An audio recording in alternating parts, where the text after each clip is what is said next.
Hello and welcome to Cheating Husband Story. When my husband walked into my flagship restaurant on its opening night, he froze in the entryway. The same man who left me for his secretary just 1 month earlier, telling me my little cooking hobby would never amount to anything.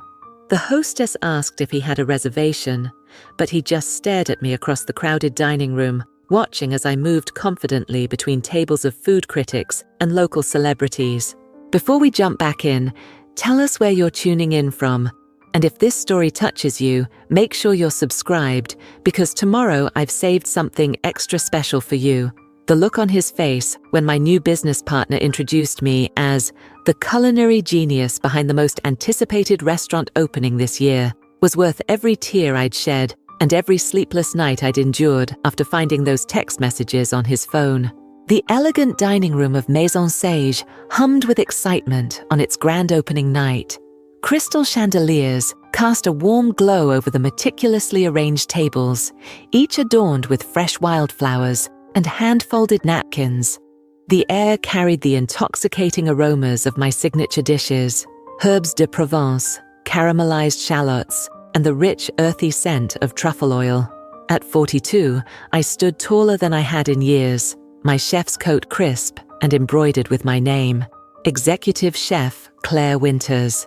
My hair, once perpetually tied back in a messy ponytail to accommodate my husband Mark's preference, now fell in soft waves around my shoulders when I wasn't in the kitchen. The sound of laughter and appreciative murmurs from satisfied patrons created a symphony that validated every decision I'd made since that devastating afternoon just 30 days ago. Table 9 is asking to compliment the chef, whispered Sophie, my sous chef, and the first person I'd hired when this whirlwind began, the food critic from the Tribune. I nodded, wiping my hands on the small towel tucked into my apron. As I emerged from the kitchen to greet my guests, I caught sight of Mark standing just inside the entrance, his expression a mixture of disbelief and regret.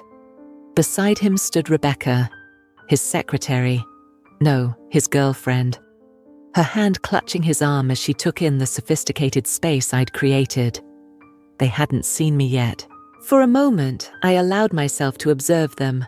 Mark in his typical designer suit, the one I'd helped him select during happier times, and Rebecca in a dress that seemed deliberately chosen to draw attention. How small they suddenly appeared in the world I'd built without them. James Collins, my business partner, and the financial mind behind our rapidly growing restaurant group, intercepted me with a glass of champagne. "The Tribune critic is raving about your coq au vin," he said, his eyes crinkling with genuine pride. "Said it's the most transformative take on the classic he's experienced in a decade." He clinked his glass against mine. To the first of many successful nights at Maison Sage, and to the chef who made it all possible. Several nearby diners overheard and raised their glasses in my direction. The sudden attention drew Mark's gaze directly to me, and our eyes locked across the room. The champagne flute in his hand tilted dangerously as recognition dawned. I didn't look away.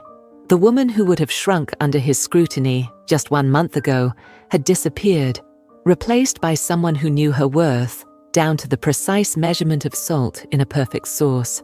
I raised my glass slightly in his direction, a gesture that acknowledged our shared past while firmly establishing my liberated present. "Claire?" James followed my gaze. "Do you know that couple by the door?" "My soon-to-be ex-husband," I replied, surprised by the steadiness in my voice. "And the woman he left me for exactly 1 month ago today." Understanding flashed across James's face. He knew pieces of my story, enough to understand the significance of this moment. "Want me to have them seated in the back near the restrooms?" he offered with a conspiratorial smile. I laughed, the sound genuine and free.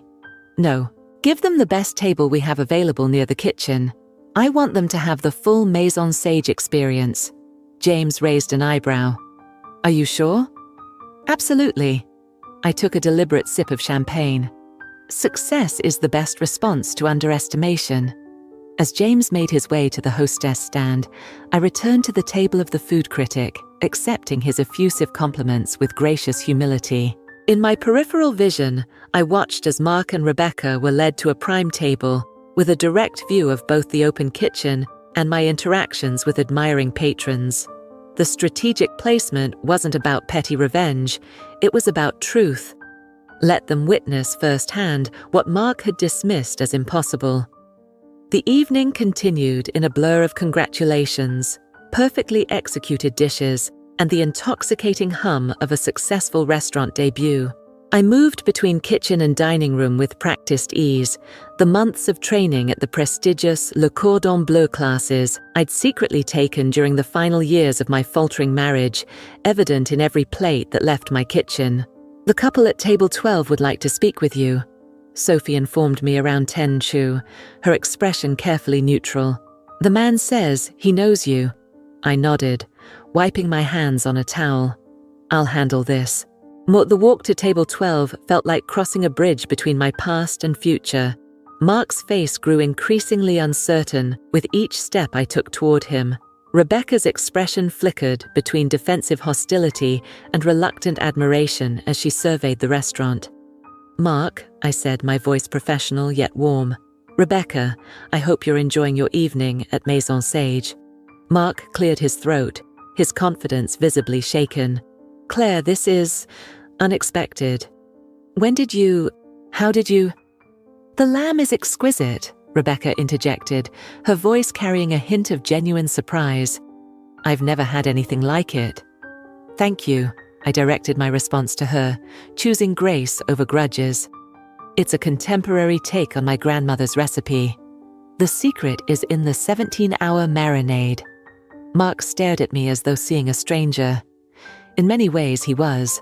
The Claire he'd known, the woman whose culinary school applications he'd discouraged, whose recipe testing he'd tolerated rather than celebrated, had transformed in his absence.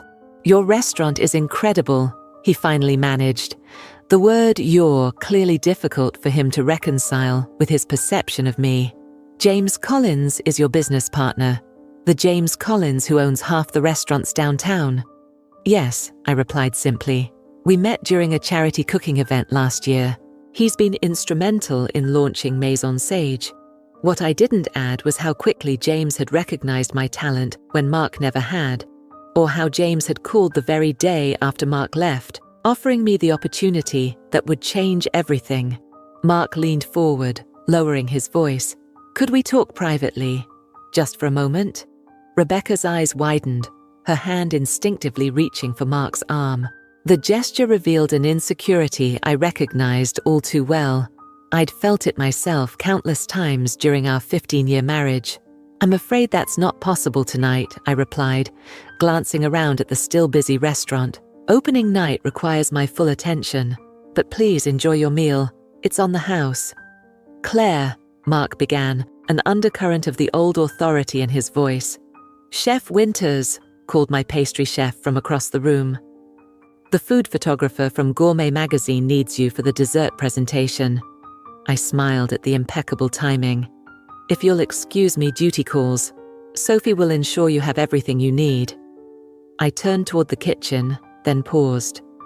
"And Mark, the divorce papers are with my lawyer. Your signature is the only thing we're waiting for." As I walked away, I caught my reflection in the polished surface of the kitchen door. Shoulders back, chin high, eyes bright with purpose. The contrast with the woman I'd been just 30 days ago could not have been more profound. That woman had stood in our suburban kitchen, smartphone in trembling hands, reading text messages never meant for her eyes. That woman had crumpled to the floor when Mark came home, confessed without remorse, and informed her he was leaving. That woman had believed him when he said she'd never succeed without his support, that her culinary dreams were unrealistic fantasies. But that woman was gone. In her place stood Chef Claire Winters, who had transformed devastation into determination and was only just beginning to show the world, and her soon-to-be ex-husband, exactly what she was capable of creating from the ashes of her former life. Preparing and narrating this story took us a lot of time, so if you are enjoying it, subscribe to our channel. It means a lot to us. Now back to the story. The evening continued in a symphony of flavors, compliments, and the satisfying rhythm of a restaurant operating at its peak. When Mark and Rebecca finally left, him casting repeated glances back toward the kitchen, her pulling him determinedly toward the exit, I felt nothing but a calm certainty that the path ahead, though unplanned, would be entirely my own creation. Hours later, as the last guests departed and the staff completed their closing duties, James found me in the kitchen, reviewing notes for tomorrow's service. "Remarkable first night, chef," he said, leaning against the immaculate counter. "The investors are thrilled. Restaurant critics are already posting rave reviews online, and..." He paused, sliding his phone toward me. "Our reservation system crashed from the volume of bookings coming in for the next 3 months." I exhaled slowly, allowing the reality of this success to fully register. 1 month ago, I'd been a housewife with deferred dreams and a husband who undervalued both my talents and my worth. Tonight, I stood in my own restaurant at the beginning of what promised to be a remarkable culinary journey. "Not bad for a little cooking hobby," I murmured, echoing Mark's dismissive words from years of discouragement. James raised an eyebrow, not understanding the reference, but recognizing the significance of the moment. "This is just the beginning, Claire. The first location of many, if tonight is any indication." As I gathered my things to leave, my phone buzzed with a text message from an unsaved number I still recognized. Mark's. "We need to talk. I made a terrible mistake. Please call me." I stared at the screen for a long moment before slipping the phone back into my pocket without responding. Whatever conversation Mark wanted to have would happen on my terms, in my time. For now, I had a successful restaurant to run and a future to create, one that had expanded beyond anything I could have imagined when he walked out the door just 1 month ago. The morning sunlight streamed through the floor-to-ceiling windows of my penthouse apartment, illuminating the space I'd purchased with the first round of investment capital. 6 weeks had passed since opening night at Maison Sage, and life had transformed with breathtaking speed. I sipped my perfectly brewed coffee, a single-origin Ethiopian blend that had become my morning ritual, while reviewing the proposals spread across my marble countertop. 3 potential locations, I murmured to myself, tracing my finger along the architectural renderings. James had been right on opening night. Maison Sage was just the beginning. My home office had become command central for what food critics were now calling the fastest rising culinary star in the city. The wall opposite my desk displayed framed copies of glowing reviews. The Tribune had called my cuisine revolutionary in its elegant simplicity, while Food and Wine had featured me in their Chefs to Watch section just last week. The headline, "From Homemaker to Hospitality Mogul, Claire Winter's Remarkable Rise," still sent a thrill down my spine whenever I glanced at it. The apartment itself was everything my former home with Mark was not. Open, minimalist, filled with light and space for creativity. Gone were the heavy drapes and formal furniture he had insisted upon, replaced by clean lines, chef-worthy kitchen equipment, and art that spoke to my soul rather than his corporate image. The view of the city skyline reminded me daily of how far I'd climbed in such a short time. My phone chimed with a calendar alert. 9:30 a.m. Meeting with restaurant group investors. I straightened my tailored blazer over a simple black dress, a far cry from the apologetic outfits I'd worn during my marriage, and gathered my portfolio of expansion plans. The woman reflected in the full-length mirror projected confidence, authority, and vision. Sometimes I still did a double take, momentarily surprised by this evolved version of myself. "Good morning, Chef Winters," called Eliza, my newly hired personal assistant, as I stepped into the private elevator.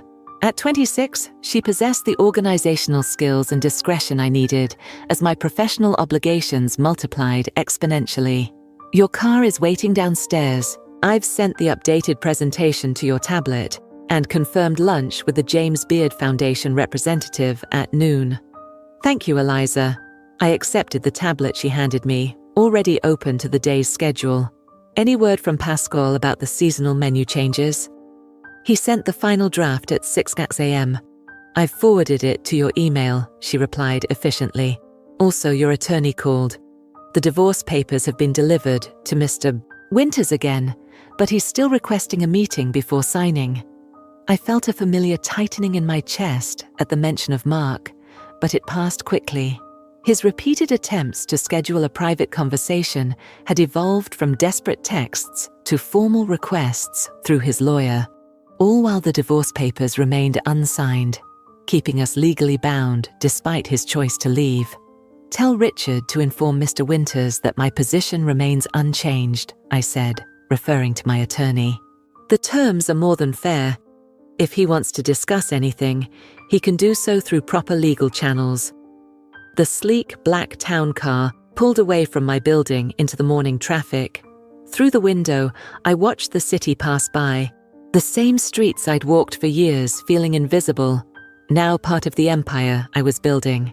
My phone buzzed continuously with updates from the 3 restaurant locations: Maison Sage, our flagship fine dining establishment; Wild Root, the more casual farm-to-table concept we'd opened just 2 weeks ago; and preparations for Ember and Vine, the Mediterranean-inspired brasserie scheduled to open next month.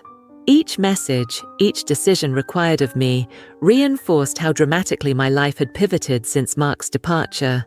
What he had viewed as a limitation, my passion for creating transcendent culinary experiences, had become the foundation of my unexpected success.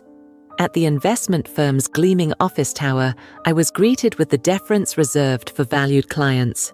"Chef Winters, the partners are eager to hear your expansion proposals," said the receptionist, leading me toward the conference room.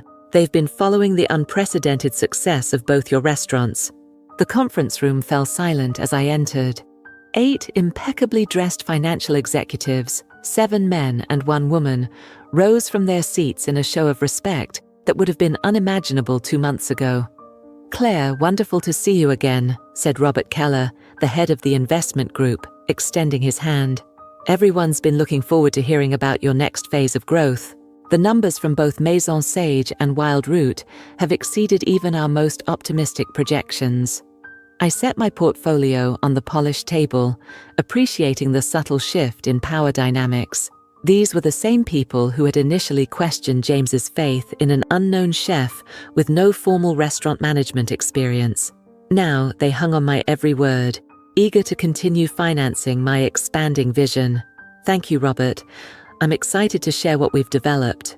I connected my tablet to the presentation system, and the room darkened as my carefully crafted business plan appeared on screen. As you can see, we're proposing not just Ember and Vine, which is already in development, but 2 additional concepts to round out our restaurant portfolio.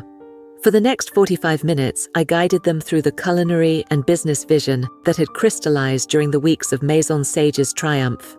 I detailed profit margins, staffing structures, and marketing strategies with the same precision I once applied to perfecting a bechamel sauce.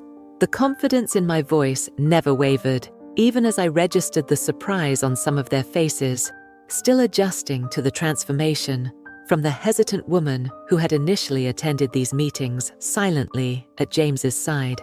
"Your projected timeline is ambitious," noted Diane Fisher, the only female partner studying the 5-restaurant plan. "But given your track record so far, I'm inclined to believe you'll exceed it.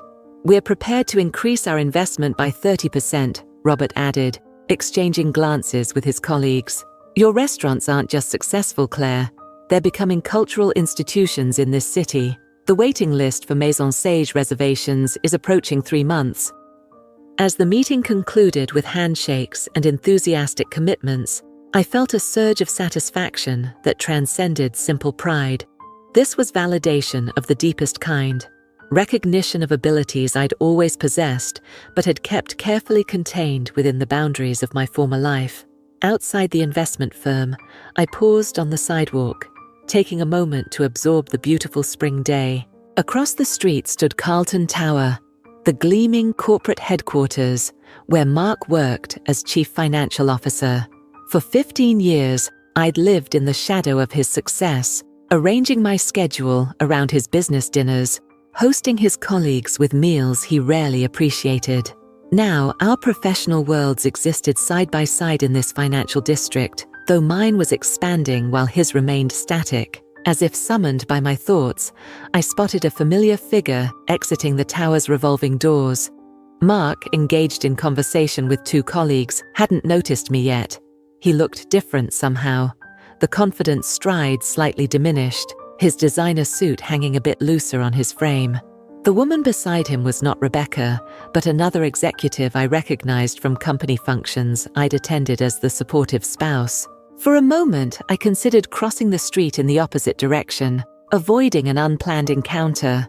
But the woman I'd become these past weeks didn't avoid difficult moments.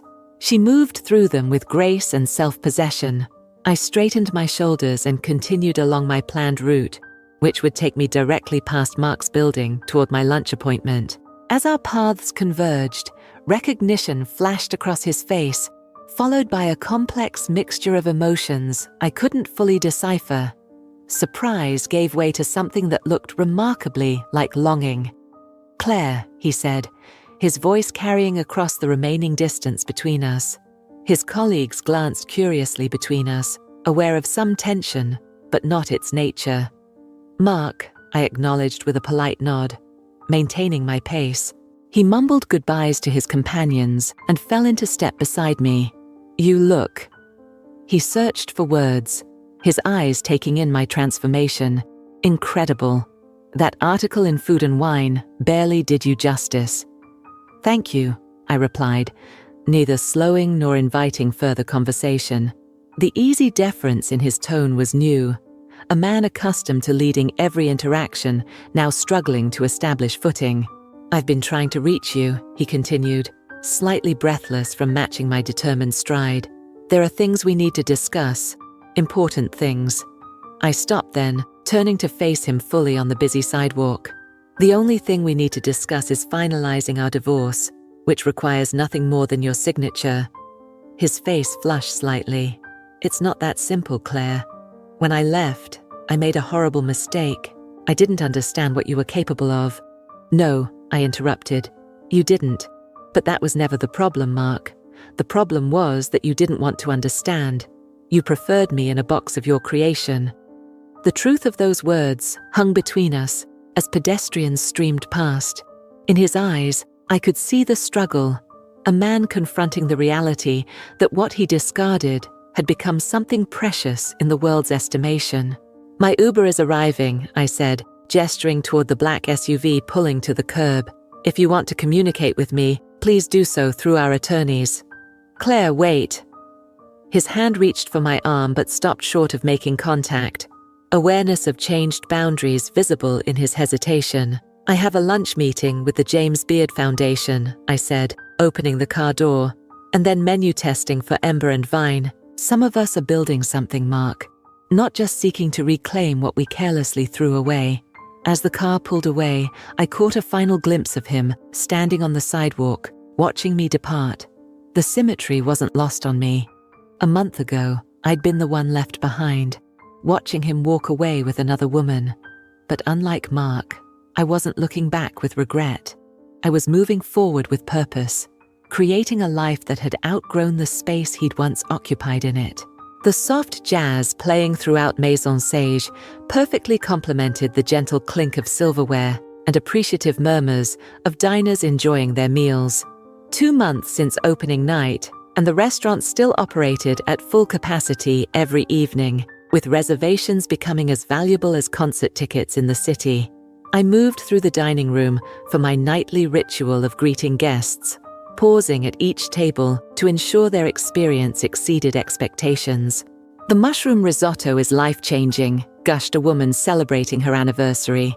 "How do you get such depth of flavor?" I smiled, sharing a carefully measured secret. "The porcini are foraged from the mountains upstate, and the stock simmers for 12 hours with roasted marrow bones. But the true secret is in the timing, knowing exactly when to stop stirring." Her husband raised his wine glass in salute. "We tried for weeks to get reservations, worth every minute of waiting." This was the part of my new life I treasured most, witnessing firsthand how my creations brought joy, created memories, sparked conversations. In the kitchen, I found purpose. In the dining room, I found validation of that purpose. As I moved to the next table, Sophie approached with an expression that instantly put me on alert. "Chef," she said quietly, "there's a situation at the bar you should know about." I followed her gaze to the elegant copper and marble bar that anchored the west wall of the restaurant. Even in profile, I recognized Rebecca instantly. She sat perched on a bar stool, her posture rigid, as she sipped what appeared to be her second martini, judging by the empty glass beside her. She hadn't noticed me yet, her attention fixed on her phone. "How long has she been here?" I asked Sophie, maintaining my professional smile while processing this unexpected development. "About 20 minutes. She didn't have a reservation, just asked for a seat at the bar." Sophie hesitated. "Should I have the manager ask her to leave?" I considered this briefly before shaking my head. "No need, I'll handle it." As I approached the bar, I caught Miguel, our head bartender, watching Rebecca with the wary expression of someone serving a guest who might already be one drink past her limit. When he spotted me, relief washed over his face. "Chef?" he greeted me, subtly tilting his head toward Rebecca. My appearance finally caught her attention. She turned slowly on her stool, martini glass suspended halfway to her lips. Unlike our brief interaction on opening night, there was no pretense of politeness in her expression now. Her eyes, slightly unfocused, assessed me with naked resentment. "Clara," she said, attempting a smile that came across as more of a grimace, "your bartender makes an excellent dirty martini, almost makes up for the 2-month wait to get a proper reservation." "Rebecca," I acknowledged with professional courtesy, "I wasn't aware you had tried to make a reservation." She laughed, a sharp sound that caused nearby diners to glance our way. "Oh, I tried. Mark tried. Apparently being the chef's almost ex-husband doesn't get you any special treatment." I maintained my composure, aware of the attention we were attracting. "The reservation system is handled by our front-of-house manager. I don't involve myself in that process." "Of course not," she replied, her voice carrying an edge. "You're too busy becoming a celebrity chef. Your face is everywhere these days." Miguel caught my eye, silently asking if he should intervene. I gave him an almost imperceptible shake of my head. "Rebecca, is everything all right?" I asked, genuinely curious about what had brought her here alone. "Where's Mark tonight?" Something flashed across her face, pain, anger, or some combination of both. "That's a fascinating question," she said, taking another sip of her martini. "One I've been asking myself for the past few weeks. Where is Mark, indeed?" Understanding dawned slowly. The tension in her posture, the solitary drinking, the barely contained hostility, these weren't just about me or my success. "I take it things aren't going well between you two," I said carefully, signaling Miguel to bring a glass of water. Rebecca's polished veneer cracked further. "You could say that. Turns out I'm just the latest in a pattern. Leave one woman, find another, repeat when bored.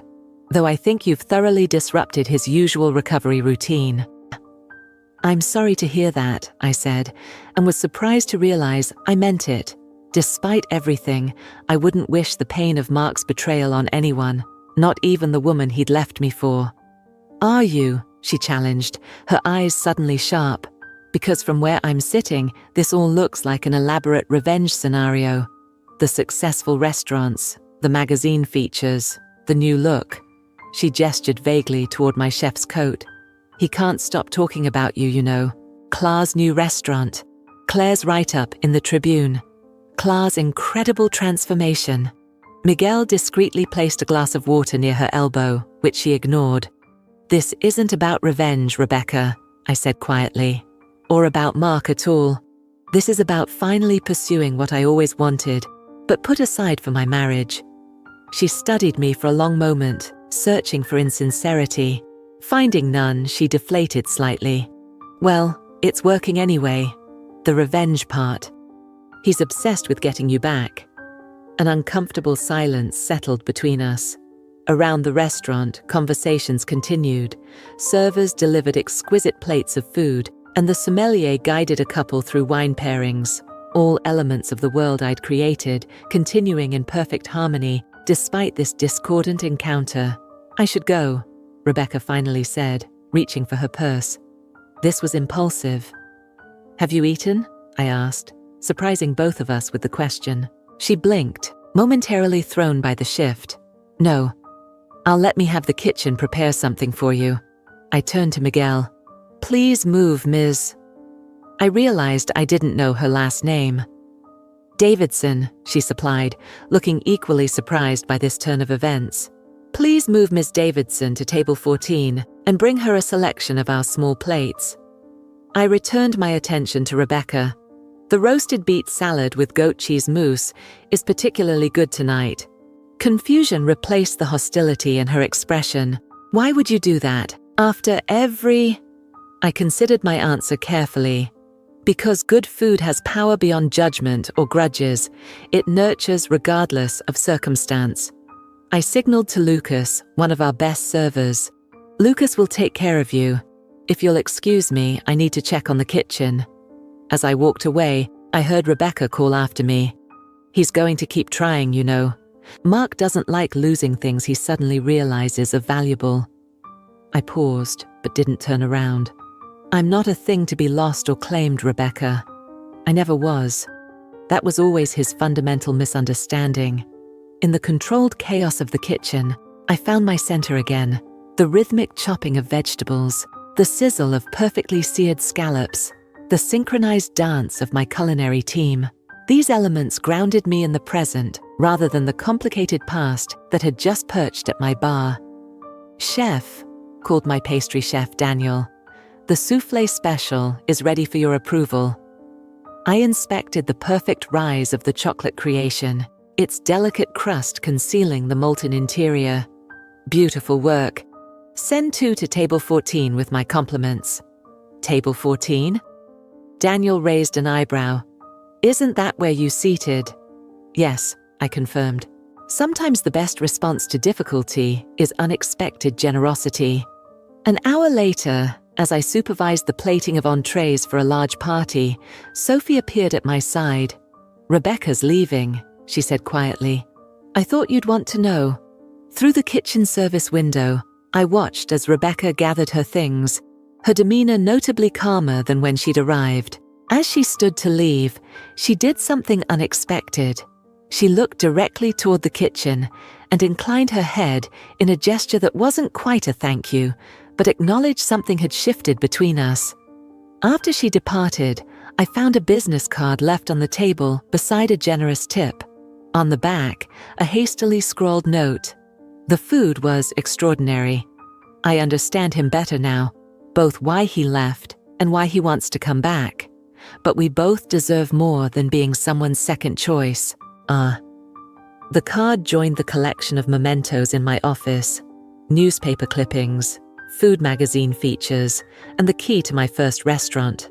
Physical reminders of this unexpected journey. Rebecca's appearance tonight hadn't been the confrontation I might have expected months ago, but something more complex, a reluctant passing of understanding between two women who had occupied different roles in the same man's story. My phone chimed with a text from James. "Ember and Vine, final inspection passed. We're clear for opening next week. Congratulations, partner." The momentum continued, carrying me further from the life I'd had with Mark and deeper into the one I was creating on my own terms. Whatever his regrets, whatever his renewed interest in what he'd discarded, these were becoming increasingly distant concerns, growing fainter with each new achievement, each new restaurant, each new day lived fully in pursuit of my own vision rather than supporting his. As service wound down that evening, I gathered my team for our nightly debrief. Looking at their expectant faces, some I'd hand-picked from culinary school, others experienced veterans who'd chosen to join my rising star, I felt a surge of responsibility that transcended any lingering emotions about Mark or Rebecca. "Tonight was exceptional," I told them, pride evident in my voice. 3 weeks of consecutive perfect service. You've all contributed to building something remarkable here. Their responding smiles reminded me of the family I'd created in this kitchen, one built on mutual respect, shared passion, and recognition of individual talents. Nothing like the lonely isolation I'd experienced in my marriage, where my abilities were minimized rather than celebrated. Whatever storm Mark was brewing in his quest to re-enter my life would have to contend with the fortress of purpose I'd built, not just around me, but with and through the people who now believed in my vision as much as I did. The early morning light filtered through the windows of my private test kitchen, a converted warehouse space where I developed new recipes away from the bustling activity of my restaurants. This sanctuary of stainless steel and culinary innovation had become my favorite retreat, a place where I could experiment without interruption, pushing boundaries and refining techniques that would eventually appear on my menus. Today, I was testing dessert concepts for Ember and Vine's opening next week. 6 variations of olive oil cake were lined up on the marble counter, each with subtle differences in texture, sweetness, and accompanying elements. Beside them, my grandmother's worn recipe journal lay open, its pages spotted with ingredients from decades of use. I ran my finger along her handwritten notes, smiling at the familiar script. "The secret is impatience," she'd written in the margin. "Let the oil emulsify slowly, without rushing." My grandmother had been my first culinary mentor. Though she'd never set foot in a professional kitchen, in her humble farmhouse, she'd created magic from simple ingredients, teaching me to respect the process and trust my instincts. When I married Mark, her journal had been the only possession I'd insisted on displaying in our otherwise perfectly decorated home. He'd eventually relegated it to a kitchen drawer, calling it too rustic for our contemporary aesthetic. As I reached for the microzester to add a hint of lemon zest to my next iteration, the familiar weight of the tool triggered an unexpected cascade of memories. It was identical to the one I'd purchased 5 years ago, the catalyst for what I now recognized as the beginning of the end of my marriage. 5 years earlier, $200 for a kitchen gadget. Mark's voice had carried that particular tone he reserved for what he considered my domestic frivolities. "Claire, that's ridiculous." I'd stood in our kitchen, still buoyant from the specialized cooking class I'd attended that afternoon. My first small act of culinary rebellion after years of suppressing my passion to focus on being a corporate wife. "It's not just a gadget, Mark, it's a professional-grade microzester. The instructor said it makes all the difference when preparing citrus-infused dishes." I'd held the sleek tool like a precious artifact, already imagining the possibilities it would unlock. Mark had sighed, loosening his tie after a long day at Carlton Financial. $200 to scrape lemons. Meanwhile, I just closed a $20 million account that will actually contribute to our future. The comparison had been deliberate, reinforcing the hierarchy he'd established in our marriage. His career was important, necessary, valuable. My culinary pursuits were expensive hobbies, indulgences he tolerated rather than supported. "I used my personal spending budget," I'd said quietly, already feeling the joy of my purchase diminishing under his scrutiny. "It didn't come from our joint account." He'd softened then, coming to put his arm around me in a gesture that felt more like ownership than affection. "I know you enjoy your little cooking projects, honey. I just worry about you wasting money on professional equipment when you're never going to actually use it professionally." What if I wanted to? The question had escaped before I could contain it, a small rebellion voicing itself after years of careful self-censorship. Mark had laughed, the sound containing no malice, but something perhaps worse. Complete dismissal. "Claire, be serious. You've never worked in a restaurant. You have no formal training.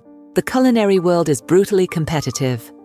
He'd kissed my forehead, the gesture unconsciously patronizing. "I love your cooking, but let's be realistic about your prospects." Later that night, after Mark had fallen asleep, I'd slipped back to the kitchen and used my new microzester to prepare lemon-infused shortbread cookies, working silently in the darkness. With each perfect curl of zest, I'd felt something crystallizing inside me. Not yet determination, but the quiet recognition of how thoroughly my dreams had been contained. Present day. I blinked away the memory, returning to my test kitchen.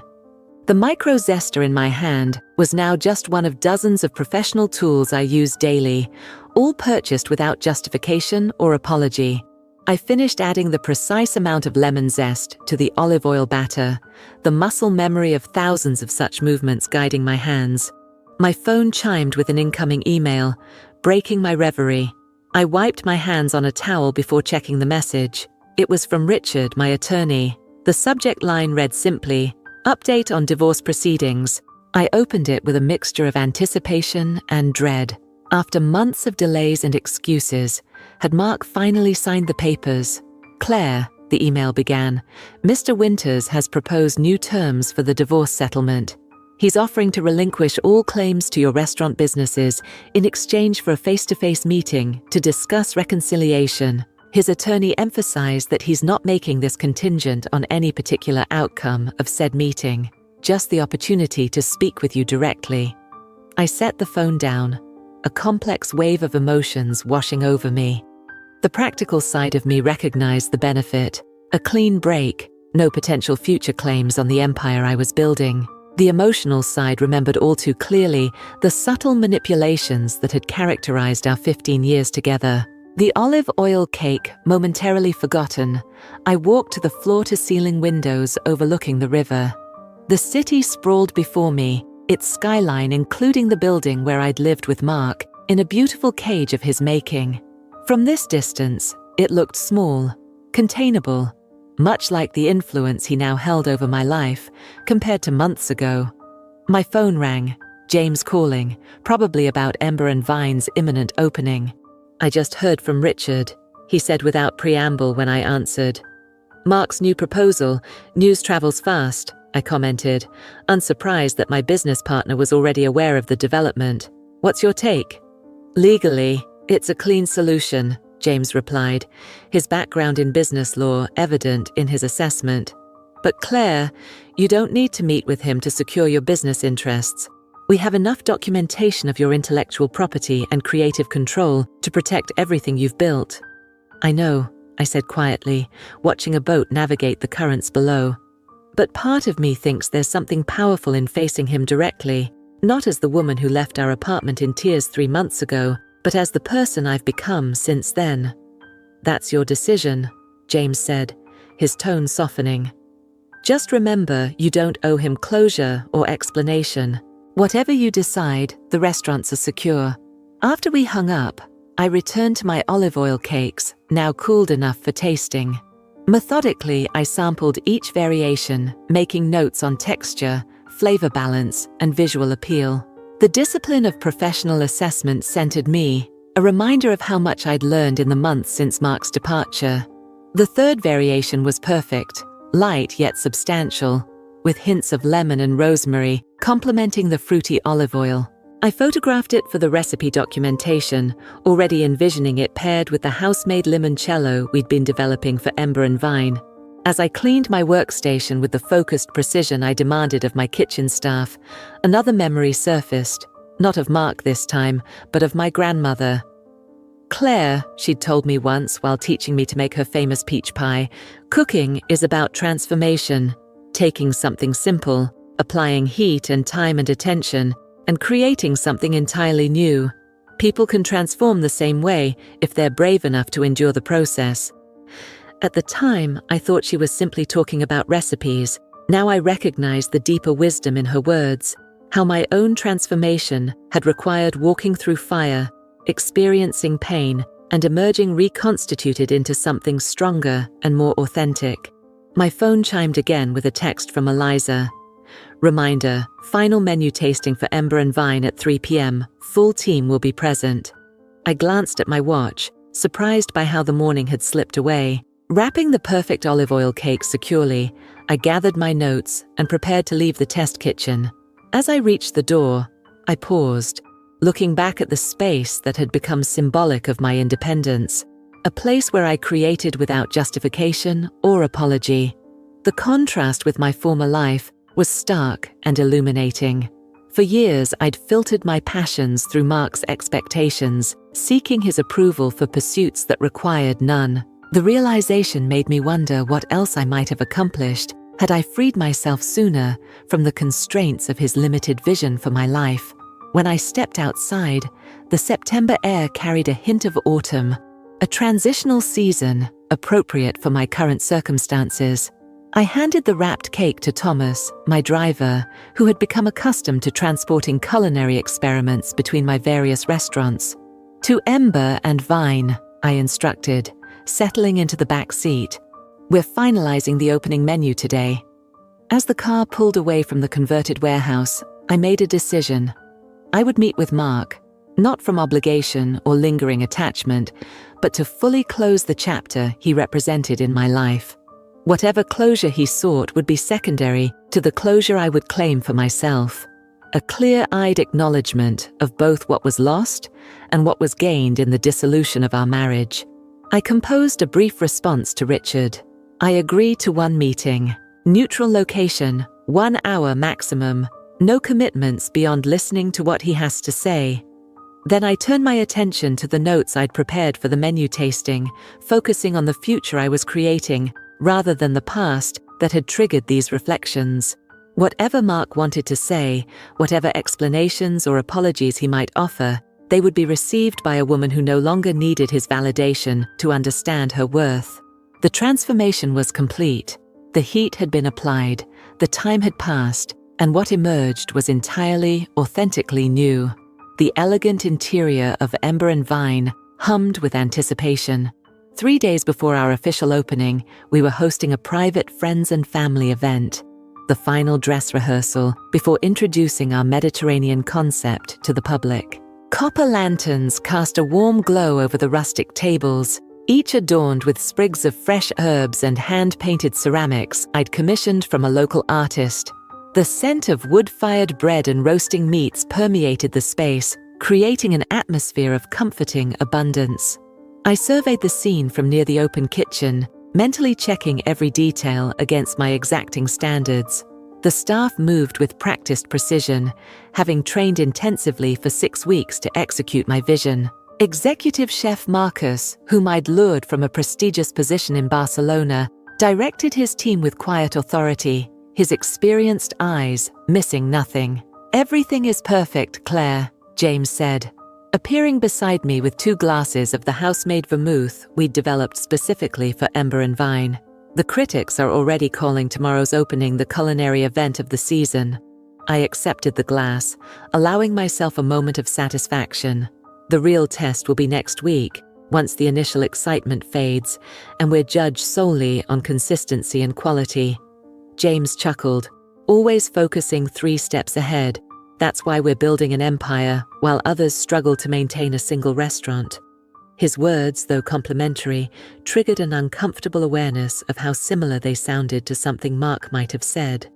The constant positioning, the measuring of success against others' failures.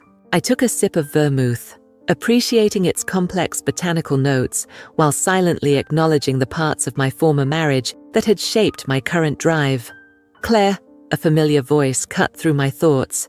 I turned to find Diane Peterson, my former next-door neighbor, approaching with open arms. "This place is absolutely stunning." I embraced her warmly, genuinely pleased she had accepted my invitation. During my marriage to Mark, Diane had been one of the few neighbors who had treated me as more than just Mark's wife, showing genuine interest in my culinary experiments and encouraging me to pursue formal training. "Thank you for coming, Diane. It means a lot to have friends here who knew me before." The unspoken qualifier hung between us before my marriage ended, before my professional rebirth, before my name became associated with culinary innovation rather than corporate wife perfection. Diane squeezed my hand, understanding the layers in my statement. "I always knew you were destined for more than neighborhood dinner parties, though I still miss your legendary holiday brunches." We both laughed, remembering the elaborate spreads I'd created for our cul-de-sac neighbors, while Mark networked with the husbands, discussing investment strategies and golf handicaps. "Speaking of the old neighborhood," Diane lowered her voice slightly, "I ran into Mark at the farmer's market last weekend. He was buying ingredients and asking the vendors detailed questions about seasonal produce. It was unexpected." I kept my expression neutral, though the image of Mark, who had once mocked my obsession with fresh ingredients, navigating a farmer's market was indeed surprising. People change, I suppose. "He asked about you," Diane continued, watching my reaction carefully. Whether we still kept in touch, if I'd been to your restaurants. And what did you tell him? I asked, more curious than concerned. That you were thriving in ways that made perfect sense to anyone who really knew you. Her pointed emphasis suggested she had always seen more clearly than Mark what I was capable of creating. Our conversation was interrupted as Marcus approached, his chef's whites immaculate despite hours in the kitchen. "Chef Winters, we're ready to begin the special tasting menu whenever you give the word." I nodded, switching seamlessly back into professional mode. "Let's start in 5 minutes. Ensure the timing between courses is precisely as we rehearsed." As Marcus returned to the kitchen, Diane smiled wistfully. "I remember when you used to apologize for fussing over meal timing at our neighborhood gatherings. Mark would always cut you off mid-explanation, saying no one cared about the technical details of how you created the food." The memory crystallized instantly. A specific dinner party 6 years into our marriage. I had prepared an elaborate 5-course meal, timing each element meticulously. When a guest had asked about my technique for achieving the perfect crust on the beef Wellington, I'd begun explaining the importance of temperature control and resting periods. "Claire gets carried away with the cooking minutiae," Mark had interrupted, placing a proprietary hand on my shoulder. "The important thing is that it tastes good enough for amateur palates like ours, right, honey?" The dismissal had been delivered with a smile, framed as affectionate teasing rather than the undermining it actually was. I'd laughed along, swallowing my passion along with my carefully paired wine, relegating my knowledge to the category of trivial hobby rather than valuable expertise. "Chef, we're ready." Sophie's voice pulled me back to the present, to a world where my minutiae commanded respect rather than dismissal, where my timing was understood as the foundation of excellence rather than unnecessary obsession. I excused myself from Diane and moved to the center of the restaurant, where conversations quieted as guests sensed an announcement coming. "Welcome to Ember and Vine," I began, my voice confident and warm. "Tonight we're sharing a preview of our journey through Mediterranean coastal cuisine, dishes that honor tradition while embracing innovation. Each course tells a story of place, ingredients, and the transformative power of fire and vine." As I spoke, I noticed a latecomer being quietly seated at a corner table. My breath caught momentarily. Mark's mother, Elizabeth Winters, elegant as ever in understated designer wear. Her silver hair swept into a perfect chignon. She had not RSVP'd to my invitation, and her presence was as surprising as it was potentially complicated. Without missing a beat, I continued my introduction, explaining the philosophy behind our curated wine pairings and the significance of our wood-fired cooking techniques. Only when the first course was being served did I make my way to Elizabeth's table. "Elizabeth," I greeted her, genuinely pleased despite the unexpected nature of her appearance. During my marriage, she had been one of the few people in Mark's family who had shown genuine interest in my culinary ambitions, often requesting my recipes and defending my hobby when other family members dismissed it. "Claire, darling," she rose to embrace me, her familiar perfume evoking countless family holidays and formal dinners. I hope my late arrival wasn't disruptive. The invitation seemed to get lost in the mail, but when Diane mentioned it, I couldn't miss witnessing what you've created. The graceful fabrication. We both knew I hadn't sent her an invitation, uncertain of where her loyalties would lie after the separation, allowed us both to maintain dignity. "I'm delighted you're here. Let me make sure you're properly taken care of." With a discreet signal to our best server, I ensured Elizabeth would receive special attention throughout the evening. As I turned to leave, she gently caught my wrist.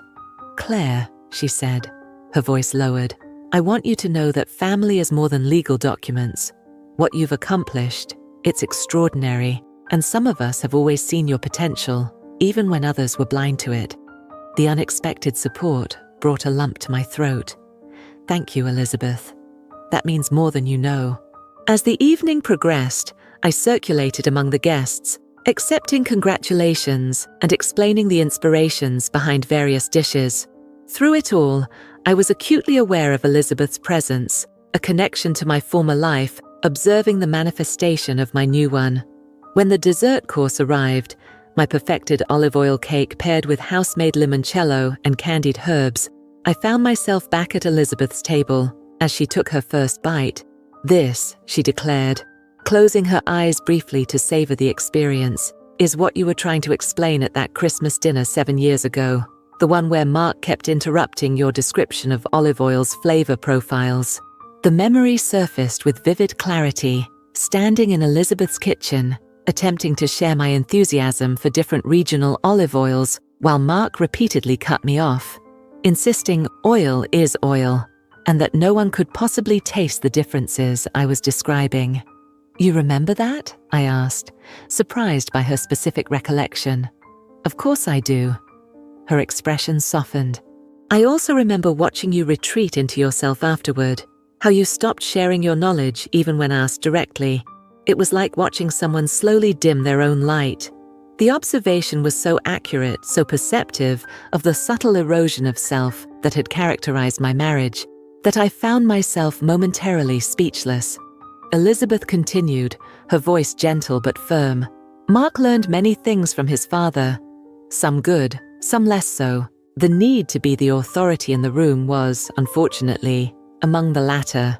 In that moment, I glimpsed something I had never fully understood during my marriage, that perhaps Mark's dismissal of my culinary passion hadn't stemmed solely from disregard, but from his own insecurity, his inherited need to be the expert in any room. "He's struggling, you know," Elizabeth said after a moment, "not just with losing you, but with recognizing the role he played in that loss. It's a hard lesson, acknowledging that you contributed to the diminishment of someone you claimed to love." I nodded, unsure how to respond to this unexpected glimpse into Mark's private reckoning. Before I could formulate a reply, James approached with the food critic from the Tribune, and the moment for personal reflection passed as I smoothly transitioned back into my role as chef and restaurateur. Later, as the event wound down and guests began to depart, Elizabeth found me near the kitchen. "I won't presume to advise you about your upcoming meeting with Mark," she said, surprising me with her knowledge of the scheduled conversation. "But I will say this. You finally found your voice, Claire. Whatever happens, don't let anyone, including my son, convince you to lower its volume again." With a final embrace, she left, leaving me with a new perspective on the complex origins of my marital conflict. How patterns established years before had gradually narrowed my world until the only path to growth led away from the marriage itself. As the staff began the meticulous cleanup process, preparing for tomorrow's grand opening, I realized that the meeting with Mark I'd been approaching with such careful emotional fortification might offer insights beyond mere closure. Perhaps in understanding the roots of his behavior, I might fully release any lingering doubts about my decision to prioritize my own flowering over the slow withering that had characterized our life together. The rain pelted against the windows of our suburban home, created a rhythmic backdrop to the silence that had fallen between us. I stood in our kitchen, my domain, as Mark often called it, clutching my phone with white knuckles, the screen still illuminated with messages never meant for my eyes. "How long?" I finally asked, my voice eerily calm despite the earthquake reshaping my internal landscape. Mark stood in the doorway, his suit jacket discarded, but tie still perfectly knotted, as though maintaining some semblance of professional composure might somehow mitigate what was happening. He had arrived home 20 minutes earlier to find me sitting motionless at our kitchen island, phone in hand. His phone, which he'd accidentally left behind that morning in his rush to reach an early meeting. The notification had appeared while I was placing it on the charger. "Rebecca?" with a heart emoji beside her name. One innocent glance at the preview had revealed words that instantly shattered 15 years of marriage. "Claire, we need to be rational about this," he said, his tone slipping into the same measured cadence he used when explaining financial concepts he considered beyond my grasp. "These things are rarely as simple as they appear." "How long, Mark?" I repeated, my voice gaining strength despite the hollow feeling spreading through my chest. He sighed, loosening his tie with practiced fingers. 6 months. but it's complicated. 6 months, half a year of lies, of intimate dinners where he'd picked at my carefully prepared meals before claiming a late meeting called him back to the office. 6 months of declining physical affection explained away as stress or fatigue. 6 months during which I'd redoubled my efforts to be the supportive wife, even putting aside my application to Le Cordon Bleu's professional program after he'd pointed out the impracticality of such an endeavor at my age. "She's your secretary." The words tasted bitter, almost cliché in their predictability. Rebecca Davidson, 15 years my junior, who had started at Carlton Financial around the same time the distance between Mark and me had begun to grow. "Executive assistant," he corrected automatically, then winced at his own tone-deaf precision. I set the phone down on the marble countertop, the same expensive marble I'd argued against during our kitchen renovation, but had ultimately accepted because Mark insisted it reflected our standard of living better than the butcher block I'd preferred for its practicality and warmth. "Are you in love with her?" The question emerged with surprising steadiness, as though asked by someone else using my voice. Mark's hesitation contained the answer before he spoke. "I think I could be," he finally said. "There's a connection, an understanding that developed over time. She sees me, Claire, my ambitions, my vision for the future." The unspoken contrast hung in the air between us, the implication that I no longer saw those things, or perhaps had never truly seen them at all. In that moment, standing in my meticulously organized kitchen, surrounded by professional-grade appliances I'd selected to pursue my hobby, I recognized the fundamental misalignment that had always existed in our marriage. Mark wanted to be witnessed in his success, while I simply wanted to be allowed to create mine. "I've been trying to find the right time to talk about this," he continued, moving toward the expensive scotch we kept for special occasions. "Obviously, this isn't how I wanted you to find out." I watched as he poured himself 2 fingers of amber liquid, not offering me any, another small but telling oversight. "So you were planning to tell me?" How generous. His jaw tightened at my uncharacteristic sarcasm. In 15 years of marriage, I had rarely pushed back against his decisions, choosing harmony over conflict, accommodation over assertion. "Claire, sarcasm doesn't suit you. Can we please discuss this rationally?" "Rational?" I repeated, the words suddenly illuminating years of imbalance. "Yes, let's be rational. Rational is your domain, isn't it? Emotions are messy and unpredictable, better suited to my creative temperament, as you like to call it." Mark took a measured sip of his scotch, his expression suggesting he was already calculating assets and liabilities, transitions and settlements. "I've spoken with Rebecca about next steps. We both agree that a clean break is best for everyone involved." "Next steps," I echoed, the corporate jargon so perfectly encapsulating his approach to dissolving our life together. "You've already planned it all out." "It's better this way," he said, his tone softening in what I recognized as his version of compassion. "Prolonging the inevitable would only cause more pain. I've always admired your resilience, Claire, your ability to make beautiful dishes from whatever ingredients are available. You'll adapt to this change too." The casual confidence with which he described my future adjustment to his betrayal ignited something that had been smoldering beneath years of compromise. "And what exactly do you envision for me in this clean break scenario, Mark? Quietly moving to a condo with an adequate kitchen where I can continue my little cooking projects while you build a new life with a woman half my age." He had the decency to look uncomfortable, though whether from my accuracy or my unusual directness wasn't clear. "I've drafted a generous settlement proposal. The house would need to be sold, of course, but you'd have enough to establish yourself comfortably, maybe even open that small catering business you've talked about occasionally." The condescension in his voice, as he mentioned my culinary ambitions, reduced to a small catering business when I'd spoken of restaurants and culinary innovation, crystallized 15 years of similar dismissals. Every cooking class I'd taken, every technique I'd mastered, every industry connection I'd cultivated had been treated as an adorable diversion rather than serious professional development. "When are you leaving?" I asked. the practical question emerging from some self-protective instinct that recognized the marriage was already over, had perhaps been over long before Rebecca entered the picture. Mark straightened, seemingly relieved by my pivot to logistics. I found a temporary apartment downtown. I thought I might pack some essentials tonight, give you some space to process. How considerate, I murmured, though the barb lacked energy as the full weight of what was happening began to settle around me. 15 years of shared history dissolved by a text message and a 10-minute conversation. As Mark moved toward the stairs to pack his things, he paused, looking back at me with an expression that mixed pity with something like concern. "You'll be fine, Claire. You've always been good at making yourself useful and keeping busy. But this separation might be an opportunity to think realistically about your future. The culinary world is brutally competitive, and you're starting rather late. Perhaps focusing on something more attainable would be wiser." The casual cruelty of his parting advice, delivered, I was certain, with genuine belief he was being helpful, struck deeper than the infidelity itself.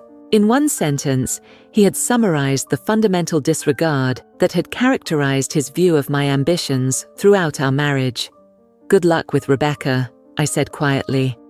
"I hope she lives up to whatever fantasy you've constructed around her."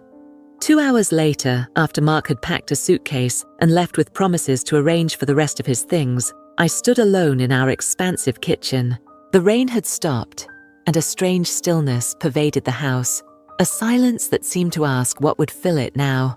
I opened the drawer where I kept my collection of culinary school brochures and restaurant business plans, materials I'd gathered secretly over years while outwardly playing the role of corporate wife. Among them was the acceptance letter from Le Cordon Bleu's professional program, the opportunity I'd declined 3 months ago after Mark had pointed out how impractical it would be to pursue such training at this stage in life. With trembling fingers, I reached for my laptop and composed a brief email to the admissions office, inquiring whether my deferred acceptance might still be valid. The simple act of typing those words, of reaching toward my own ambition without filtering it through Mark's expectations, felt both terrifying and exhilarating. As I pressed send, my phone lit up with a text from Mark. "Left contact information for my lawyer on the desk. He'll be in touch about settlement details. I truly do wish you the best, Claire. You'll never be truly successful in the culinary world without proper training and connections, but perhaps this change will help you find a new path that suits your actual talents. Either way, I wish you happiness." The message, intended as conciliatory, instead illuminated the profound misunderstanding that had characterized our entire relationship. Even in separation, he couldn't see me clearly, couldn't recognize that what he perceived as limitations were simply potentials he had helped suppress. I didn't respond to his text. Instead, I opened a new document on my laptop and began typing, "Business Plan, Claire Winter's Culinary Ventures." The title felt presumptuous, even ridiculous, given my complete lack of professional experience. Yet something about seeing my name associated with the word culinary in a professional context felt like the first honest breath after 15 years of careful, accommodating half-breathing. My phone chimed again. Not Mark this time, but an almost immediate response from Le Cordon Bleu. "We would be delighted to reactivate your application. Your impressive preliminary assessments suggest you would be an outstanding addition to our program. Please call to discuss expedited enrollment options." For the first time since discovering the text messages that morning, tears filled my eyes. Not tears of loss or betrayal, but of recognition.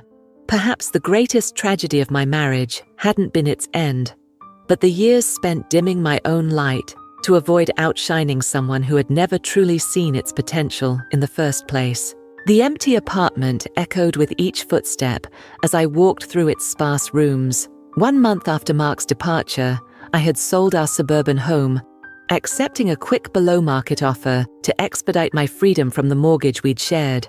The proceeds, minus Mark's portion as stipulated in our preliminary separation agreement, had provided enough for a security deposit on this modest 1-bedroom and the first term's tuition at Le Cordon Bleu.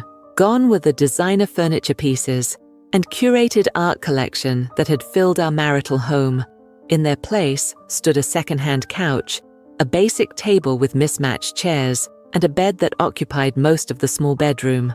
The only area that didn't feel like a downgrade was the kitchen, where I'd invested in maintaining professional-grade appliances, unwilling to compromise on the tools of what I now firmly considered my future profession. I set down the grocery bags on the laminate countertop, unpacking ingredients for the evening's practice dishes. Tomorrow would be my first practical exam at culinary school, and despite my instructor's praise for my technical skills, anxiety gnawed at my confidence. At 42, I was the oldest student in the professional program by nearly 15 years, a fact my classmates acknowledged with either awkward deference or barely concealed skepticism. The weight of starting over pressed down on me as I mechanically organized my mise en place. Classical French cooking techniques required precision and discipline, qualities I'd developed in my home kitchen, but now had to demonstrate under critical professional scrutiny. My hands, which had executed these same movements countless times for appreciative dinner guests, now trembled slightly as I considered the judgment awaiting me. My phone buzzed with an incoming email, momentarily distracting me from my spiraling thoughts. The notification preview showed the sender, Mark's attorney. Again. Third message this week, each more insistent than the last, all requesting I reconsider the division of assets in light of my unlikely career prospects and realistic future earnings potential. I deleted it without reading further, too emotionally depleted to engage with yet another communication designed to diminish my ambitions. Since leaving, Mark had pivoted from dismissive to actively undermining, his initial promises of a generous settlement evolving into a strategy that seemed designed to financially starve my culinary dreams into submission. The small apartment suddenly felt suffocating. I moved to open a window, seeking fresh air to clear the fog of doubt that had been my constant companion since the separation. As I gazed out at the unremarkable view, a parking lot and the brick wall of the adjacent building, the stark contrast with the carefully landscaped garden I'd tended for 15 years struck me with unexpected force. This was what starting over looked like at 42, not the glamorous reinvention portrayed in inspirational stories, but this, standing alone in a rented apartment, surrounded by second-hand furniture, preparing practice dishes that would be evaluated and quite possibly found wanting by instructors young enough to be my children. The practical reality of my situation crashed over me in waves. I had traded financial security for a chance at professional fulfillment that statistically few achieved, especially those beginning as late as I was. The culinary industry was notoriously brutal. Low pay, punishing hours, physical demands that wore down even the youngest bodies. What made me think I could succeed where so many others failed? Mark's voice seemed to whisper from every corner of the sparse apartment. You'll never be truly successful in the culinary world without proper training and connections. The cruel irony was that I was now pursuing exactly that training. But at what cost? My savings dwindled with each passing week. The divorce proceedings dragged on without resolution, and the path from student to successful chef stretched before me like an impossible mountain to scale. I picked up a knife and began dicing onions with mechanical precision, the familiar motion offering minimal comfort. The sharp aroma released by each cut triggered another memory. Mark wrinkling his nose at the smell permeating our house after one of my experimental cooking sessions, his casual comment about keeping my hobby contained so it didn't disrupt the normal functioning of our home. Tears blurred my vision, ostensibly from the onions, but in reality from the overwhelming doubt that had chosen this moment to fully manifest. What if he was right? What if this pursuit was nothing more than an extended tantrum against the limitations of my former life, doomed to collapse under the weight of financial reality and professional barriers? My phone rang, startling me from my spiral. The screen displayed a number I didn't recognize. "Hello," I answered, wiping my hands on a kitchen towel. "Claire Winters." An unfamiliar male voice responded. "This is James Collins. We met briefly at the Char cooking event last fall." I was hoping to discuss a potential opportunity with you. I struggled to place the name until it clicked. James Collins, the restaurant investor who had praised my canapés at the fundraiser Mark had reluctantly attended with me. Yes, of course, I remember. Excellent. I've been following your journey since then. Your acceptance to Le Cordon Bleu's professional program was noted in their alumni newsletter. Quite impressive for a first-time applicant. The compliment, delivered with matter-of-fact confidence rather than condescension, momentarily lifted the fog of self-doubt. Thank you. It's been an adjustment. I can imagine, he replied, his tone suggesting genuine understanding. Listen, I'll get right to the point. I'm developing a new restaurant concept focused on elevated home-style cuisine with modern techniques, essentially bridging the gap between comforting familiarity and innovative gastronomy. Your approach at that charity event struck exactly that balance. I'm wondering if you might be interested in discussing a potential collaboration once you complete your program. The knife I'd been holding clattered to the countertop. A collaboration? But I'm just starting my formal training. I have no restaurant experience. Experience comes in many forms, James replied, his voice carrying none of the dismissal I'd grown accustomed to when discussing my culinary ambitions. Your technical skills are already impressive, and formal training will only enhance them. But what caught my attention was your perspective, your ability to reimagine traditional dishes while maintaining their emotional resonance. That can't be taught in any culinary program. As he continued outlining his vision for the restaurant concept, I sank onto one of the mismatched kitchen chairs, the weight of my earlier despair temporarily lifted by this unexpected recognition. Here was someone who had seen potential in my work, without qualification or condescension, who spoke of my culinary perspective as an asset rather than an indulgence. This would be, of course, a partnership that respects your creative control, James concluded. I provide the business infrastructure and investment. You develop the culinary identity.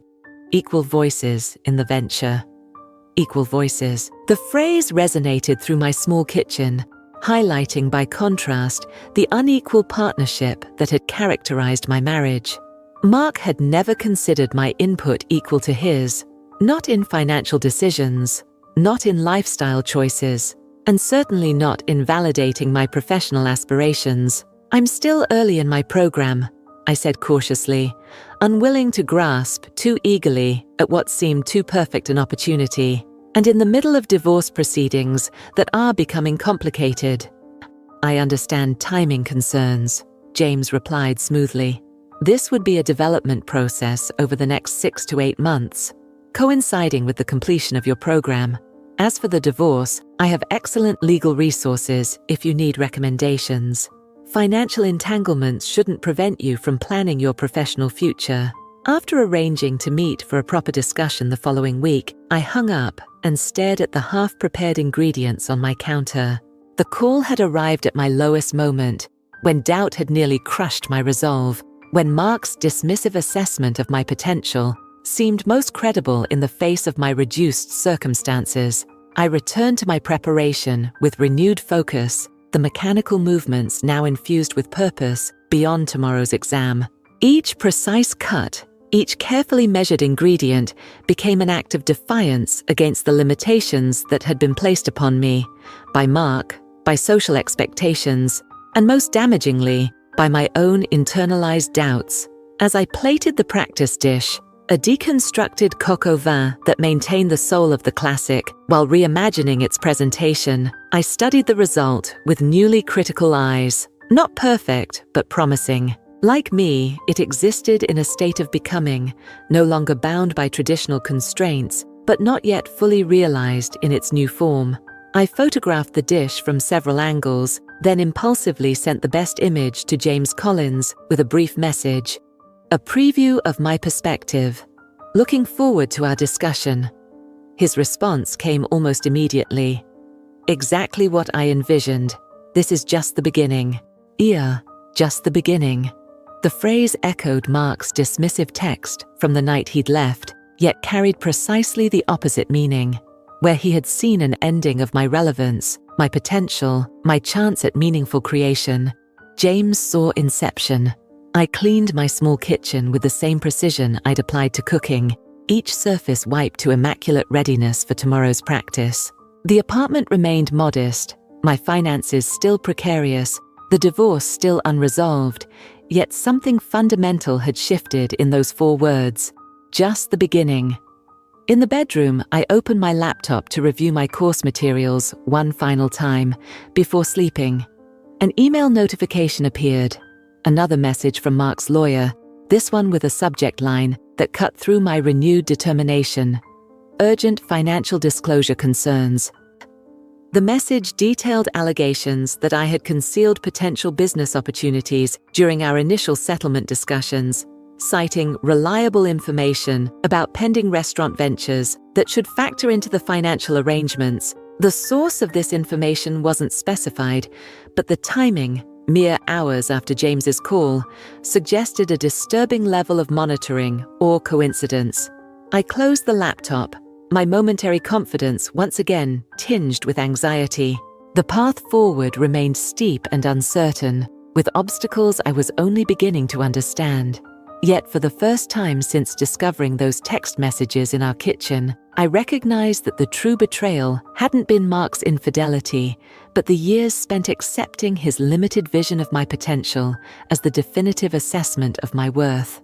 Tomorrow's culinary exam was just one step on a journey that suddenly stretched before me, with both daunting challenges and unexpected possibilities. Whatever Mark or his lawyers might do to impede my progress, they could no longer control how I valued my own capabilities. That power, at least, I had reclaimed from the wreckage of our marriage.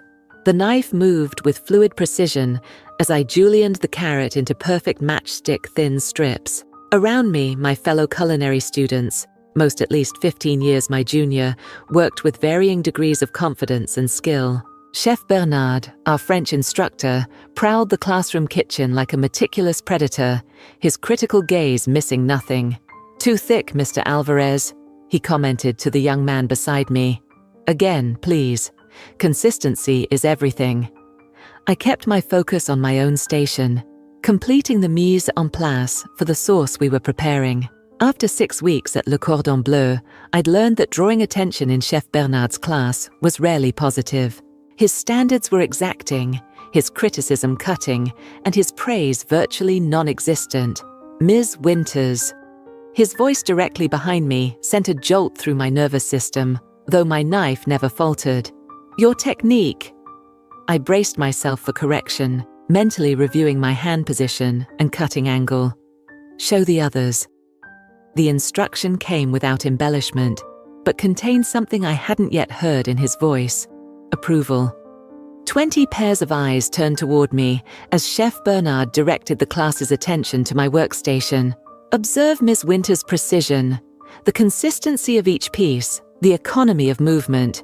This is what professional kitchens demand."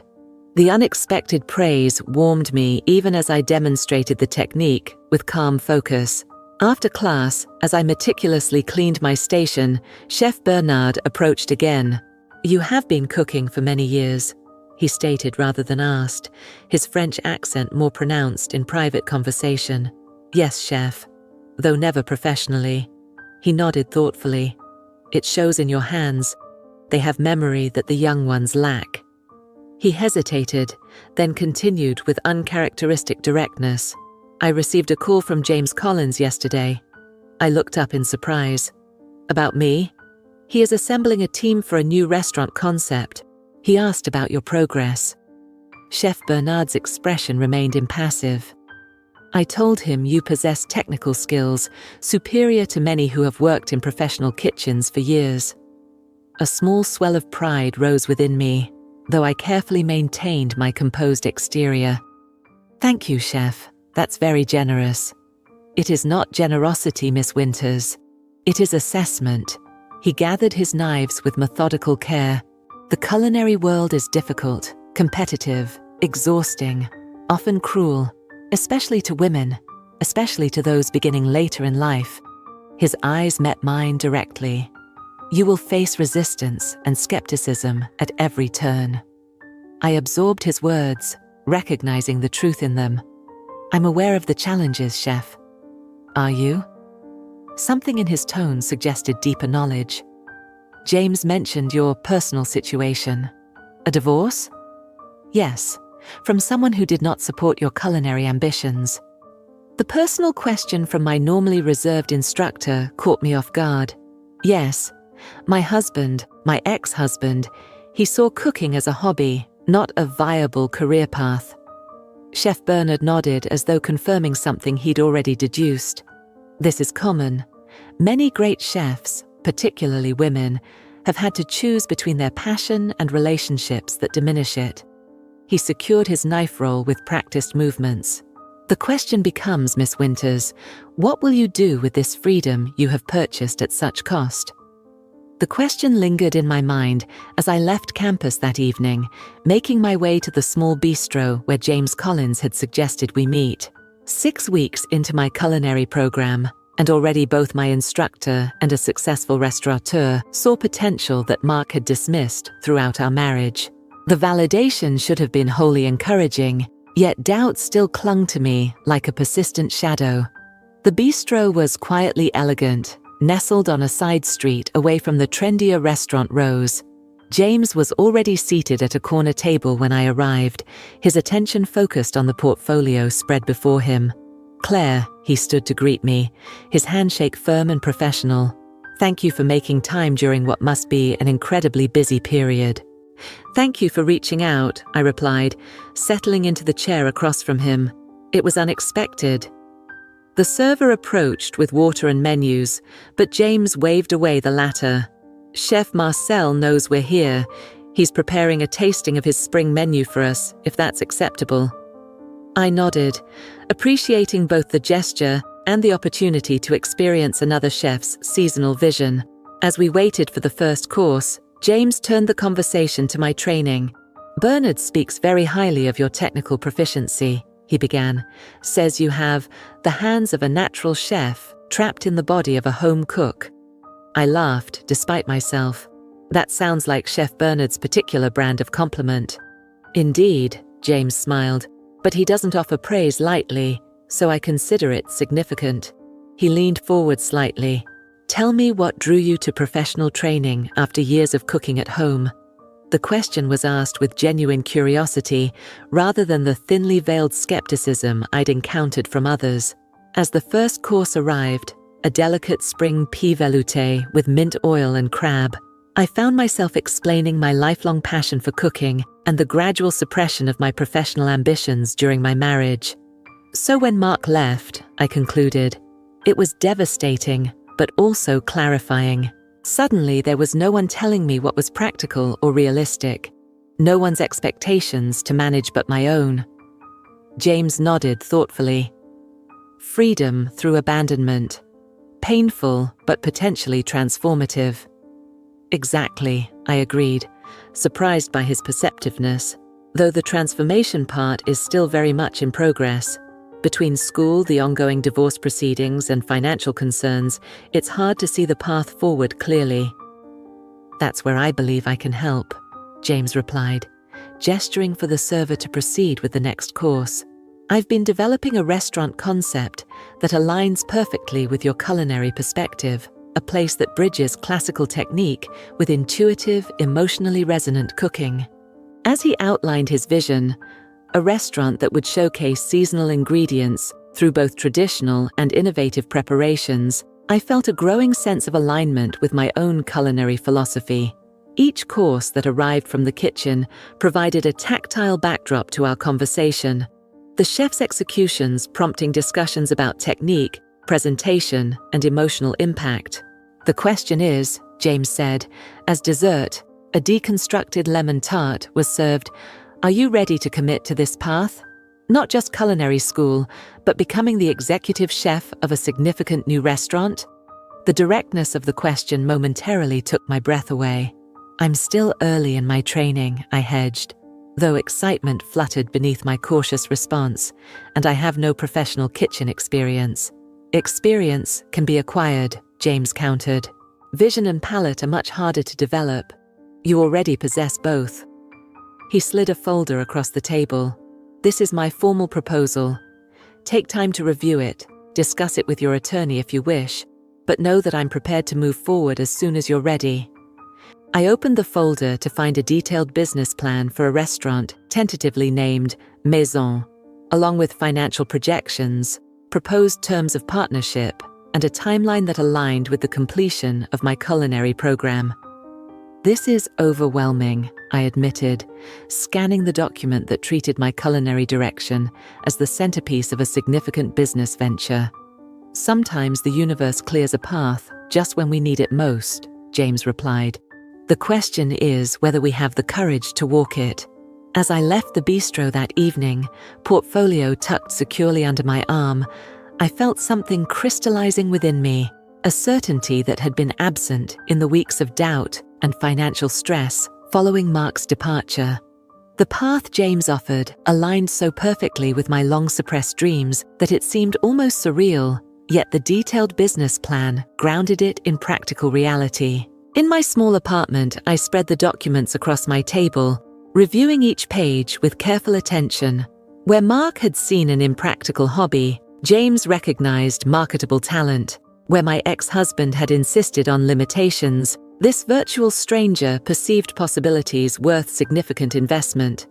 The contrast illuminated the fundamental flaw in my marriage. I had allowed someone else's limited vision of me to define my aspirations and capabilities. Now, faced with an opportunity that recognized my true potential, I had a choice: continue cautiously rebuilding, or embrace a bold path forward that aligned with my deepest ambitions. I reached for my phone and composed a text to James. I'm in. Let's create something extraordinary. His response came almost immediately. Welcome to the beginning of your real culinary career, Chef Winters. Chef Winters. The title sent a thrill of recognition through me, not just of what I might become, but of what I had always been beneath the layers of compromise and accommodation. The spark that had been nearly extinguished by years of subtle undermining now flamed into determined purpose. Whatever challenges lay ahead, completing my training, navigating the divorce, building a restaurant from concept to reality, I would face them not as Mark's discarded wife, but as Chef Claire Winters. The transformation had begun. The key to a successful restaurant launch isn't just the food, it's the story, James explained, sketching a rough diagram on the whiteboard that dominated his office wall. Every decision from menu to decor to service style must reinforce that narrative. I nodded, absorbing this perspective that went far beyond my culinary training. 3 months into our partnership, these strategy sessions had become a vital complement to my technical education at Le Cordon Bleu. While Chef Bernard taught me the classical foundations of French cuisine, James was educating me on the business realities of the restaurant industry. What's our story then? I asked, studying the mind map he was creating. What makes Maison Sage different from every other fine dining restaurant in the city? James capped his marker and turned to face me. That's where you come in, Claire. The most compelling restaurant narratives are authentic extensions of the chef's personal journey. I considered this, thinking about my own path from dismissed home cook to culinary professional. Transformation, I offered, taking familiar elements and elevating them through technique and imagination, revealing the extraordinary potential what others might overlook. A smile spread across James's face. Exactly. That's not just a concept, it's your lived experience. That authenticity will resonate with diners and critics alike. On the conference table between us lay architectural renderings of the space we'd leased, a former printing press with soaring ceilings, exposed brick, and industrial character. The renovation plans maintain these elements while introducing warmth through strategic lighting, natural materials, and an open kitchen design that would make the culinary process visible to diners. The construction team says we're on schedule, James noted, shifting to practical matters. We should be able to begin kitchen installation in 6 weeks, which aligns perfectly with the completion of your program. I flipped through my portfolio, reviewing the equipment specifications I'd researched obsessively. Each piece had been selected not just for functionality, but for how it would support the culinary narrative we were developing. The wood-fired oven, vintage copper cookware, and custom butcher block stations all reinforced our commitment to blending traditional techniques with modern sensibilities. "I've finalized the initial menu concept," I said, sliding a document across the table. Seasonal, locally sourced ingredients, prepared with classical French techniques, but presented with contemporary influences. Each dish tells a story of transformation. James reviewed the menu with the careful attention he brought to all aspects of our partnership. "This is exceptional, Claire. Chef Bernard's influence is evident in the technical foundations, but your voice comes through clearly in the creative elements." The praise warmed me, reinforcing how different this professional relationship was from my marriage. Where Mark had dismissed my culinary innovations as unnecessary complications, James recognized them as the distinctive touches that would set our restaurant apart from competitors. "There's something else we need to discuss," he said, his tone shifting slightly. "Marketing and public relations, specifically your personal story as part of our launch strategy." I tensed involuntarily.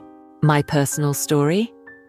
"The journey from home cook to executive chef is compelling," James explained gently, "especially given the circumstances that catalyzed your professional emergence. Food journalists love redemption narratives. The idea of publicly discussing Mark's betrayal and my subsequent transformation made me deeply uncomfortable. While I had embraced my new identity as Chef Claire Winters, I had shared the details of my divorce with very few people beyond James and Chef Bernard.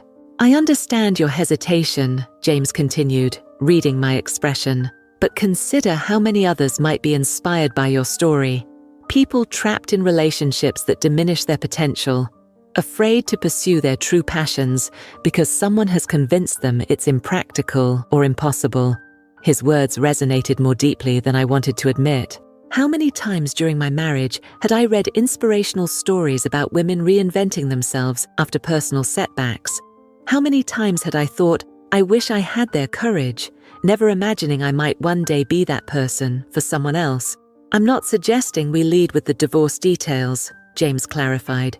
"Simply that we acknowledge the journey from accomplished home cook to professional chef later in life. The personal catalyst can remain private while still honoring the transformation." I considered his suggestion carefully. "I need to think about how much I'm comfortable sharing. This is still very raw, and the divorce isn't even finalized." "Of course," James agreed immediately. "You control your narrative, Claire. I'm simply suggesting we consider how it might become a powerful element of our restaurant's identity." As our meeting concluded, I gathered my materials with a newfound awareness of how thoroughly my personal and professional identities had become intertwined. The restaurant concept we were developing, transformation through technique and vision, was essentially the story of my own emergence from Mark's shadow. Outside James's office building, I paused to check my phone and found an email from my attorney. "Settlement meeting scheduled," read the subject line. After months of delays and strategic obfuscation, Mark had finally agreed to meet with our respective lawyers to finalize the divorce terms. The timing seemed almost providential, an opportunity to close that chapter definitively before opening the restaurant that represented my new beginning. I texted my attorney to confirm my availability, then continued toward the culinary school for my afternoon classes. Chef Bernard was demonstrating advanced pastry techniques when I arrived. His movements precise and economical as he created delicate sugar decorations. I slipped into the back of the classroom, not wanting to interrupt, but he acknowledged me with a slight nod. "Ms. Winters will now demonstrate the technique for chocolate tempering," he announced after completing his presentation. Her method achieved perfect crystallization during last week's assessment. As I moved to the front of the class, I was struck by how different this felt from just 6 months ago. Where I had once been hesitant and apologetic about my knowledge, I now stepped forward with quiet confidence, explaining the precise temperature control and agitation necessary for proper chocolate tempering. "The key is patience and attention," I concluded, demonstrating the testing method that confirmed proper crystallization. "Rush tempering leads to chocolate that's dull, soft, and prone to blooming. proper technique reveals the chocolate's natural brilliance and structure. Chef Bernard nodded approvingly. An excellent explanation. Note how Ms. Winters connects technical precision with the ingredient's potential. This is the mindset that separates true chefs from mere cooks. After class, as I gathered my tools, Chef Bernard approached my workstation. "James Collins informed me that your restaurant concept is progressing well," he said, arranging his own implements with characteristic precision. "Yes, chef. We're scheduled to open 3 months after graduation." "Ambitious," he commented, though his tone suggested approval rather than criticism. "And the divorce proceedings?" His direct reference to my personal situation no longer surprised me. Over the months of training, Chef Bernard had become something of a mentor, his interest extending beyond my technical development to my overall transition into professional culinary life. "Finally moving forward," I replied. "Settlement meeting next week." He nodded thoughtfully. "Closure is important. It allows full focus on the path ahead." He handed me a business card. "My former sous chef is between positions. Excellent technical skills, good temperament under pressure. Consider her for your kitchen team." The recommendation represented a significant vote of confidence from my exacting instructor. "Thank you, chef. I'll contact her immediately."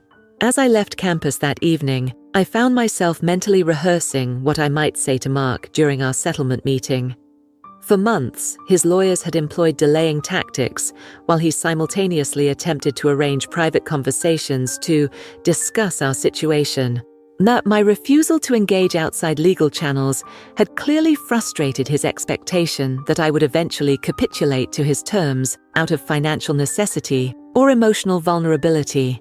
What he couldn't have anticipated was how thoroughly my professional renaissance had reconstructed my sense of self-worth. The woman who had once accommodated his dismissal of her aspirations had been replaced by someone who recognized her value, not just in the culinary world, but in every aspect of life. In my apartment that evening, I reviewed the strategic plans James and I had developed: menu concepts, staffing structures, marketing timelines. Each element reflected careful consideration of both practical and creative concerns, a balanced approach that honored my culinary vision while establishing a sustainable business model. The contrast with Mark's dismissive assessment of my professional potential couldn't have been starker. Where he had seen limitation, James recognized opportunity. Where Mark had insisted on practicality defined by conventional paths, James valued the distinctive perspective my unconventional journey provided. My phone chimed with a text from James. "Finalized the PR firm selection.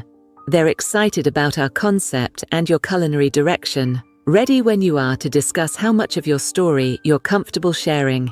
I studied the message, recognizing that my hesitation about publicly acknowledging my journey stemmed from lingering shame rather than privacy concerns. Despite my professional progress, some part of me still carried the weight of Mark's betrayal as personal failure rather than his limitation.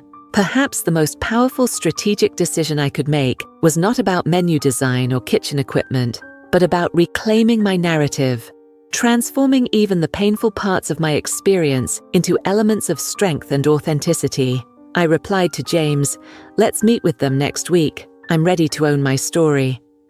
The heat of the kitchen enveloped me as I moved between stations, observing my newly assembled team execute the practice dinner service. 6 weeks before Maison Sage's official opening, we were conducting nightly rehearsals, refining techniques, adjusting timing, and building the collaborative rhythm essential to a successful restaurant. "Sophie, the sauce is reducing too quickly," I noted, my tone firm but instructive rather than critical. "Lower the heat and watch the consistency. Remember, we're looking for silk, not velvet." My sous chef nodded, immediately adjusting the flame beneath her pan. At 28, Sophie Martinez had worked in several prestigious kitchens before joining our team on Chef Bernard's recommendation. Her technical skills were impeccable, and she had quickly become my most trusted lieutenant in the controlled chaos of our developing kitchen. "Chef?" "The produce delivery included these?" called Miguel, our garde-manger, holding up a bunch of vibrant purple carrots. They're not on the spec sheet, but the quality is exceptional. I examined the unexpected ingredient, mind already calculating potential applications. Set them aside. We'll develop a special for tomorrow's practice service. This flexibility, the ability to adapt menus to showcase exceptional seasonal ingredients, was central to the culinary philosophy we were developing at Maison Sage. Unlike the rigid, predetermined menus of my formal training, our restaurant would embrace the improvisational aspect of truly responsive cooking. The kitchen crew, 10 talented individuals I'd selected through an exhaustive interview process, moved with increasing confidence through the space we'd designed together. The layout reflected both classical kitchen hierarchy and modern collaborative workflows, traditional stations arranged to facilitate communication and cooperation rather than isolation. 30 minutes to simulated first seating, announced Daniel, our pastry chef, glancing at the clock as he meticulously piped delicate rosettes on the dessert course. Prep status. A chorus of readiness confirmations echoed through the kitchen. In the weeks since hiring my team, we had developed efficient communication protocols that minimized unnecessary chatter while ensuring everyone remained synchronized during service. I stepped back from the central island, observing the orchestra I was learning to conduct. 5 months ago, I had been a student in Chef Bernard's classroom, absorbing techniques and terminology. Now I stood at the helm of a professional kitchen, responsible not just for my own performance, but for cultivating excellence in others. Claire, James appeared at my side, clipboard in hand. The front of house team is ready for the walkthrough whenever the kitchen hits a natural pause. I nodded, appreciating his sensitivity to kitchen workflow, another indication of our effective partnership. Where my relationship with Mark had been characterized by interruption and diminishment, my collaboration with James was built on mutual respect and complementary expertise. 10 minutes, then we'll break, I confirmed, making a final round of the stations to ensure everything was on track. In the dining room, the transformation from construction site to elegant restaurant was nearly complete. Custom tables handcrafted from reclaimed wood gleamed beneath carefully positioned lighting designed to flatter both food and diners.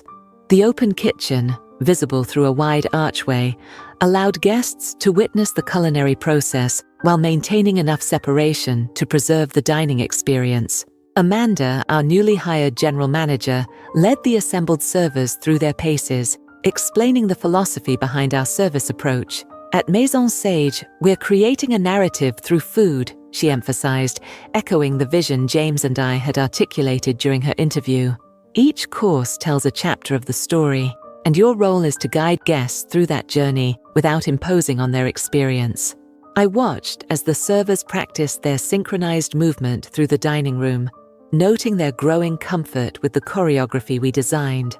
Like the kitchen team, they represented a careful blend of experience and potential. Some veterans of fine dining establishments, others newer to the industry, but selected for their intelligence and genuine passion for hospitality. The reservation system is fully implemented, James informed me as we observed the training. We're already at 90% capacity for the first month, based solely on industry word of mouth and the press coverage of your graduation from Le Cordon Bleu. The mention of the press attention caused a brief flutter of discomfort. As promised, the PR firm James had engaged had helped me navigate how much of my personal journey to share publicly. The resulting profile in the city's premier food magazine had focused on my transition from accomplished home cook to professional chef, acknowledging my marriage's end as a catalyst without delving into painful specifics. Mark had seen the article. His lawyer had referenced it during our settlement meeting as evidence of my substantial earning potential, attempting to reduce his financial obligations accordingly. The transparent attempt to capitalize on my success while simultaneously undermining it had only reinforced the wisdom of my decision to rebuild my life without him. Chef Sophie approached with a small plate. The amuse-bouche concept you suggested. I've adjusted the acid balance as you recommended. I tasted the bite-sized offering, noting the perfect equilibrium between richness and brightness. Excellent. This is exactly what we're aiming for. Familiar elements transformed through technique into something surprising yet still comforting. That's becoming our signature, isn't it? Sophie observed. Transformation through technique, taking the overlooked or undervalued and revealing its true potential. The parallel to my personal journey wasn't lost on me. Exactly. It's not about disguising ingredients or obscuring their nature. It's about honoring their inherent qualities through proper treatment and presentation. As the front of house training concluded, James gathered both teams for a unified briefing. 2 weeks from today, we conduct our first full-service rehearsal with invited guests, he announced. 1 week after that, we welcome food critics and media for preview dinners.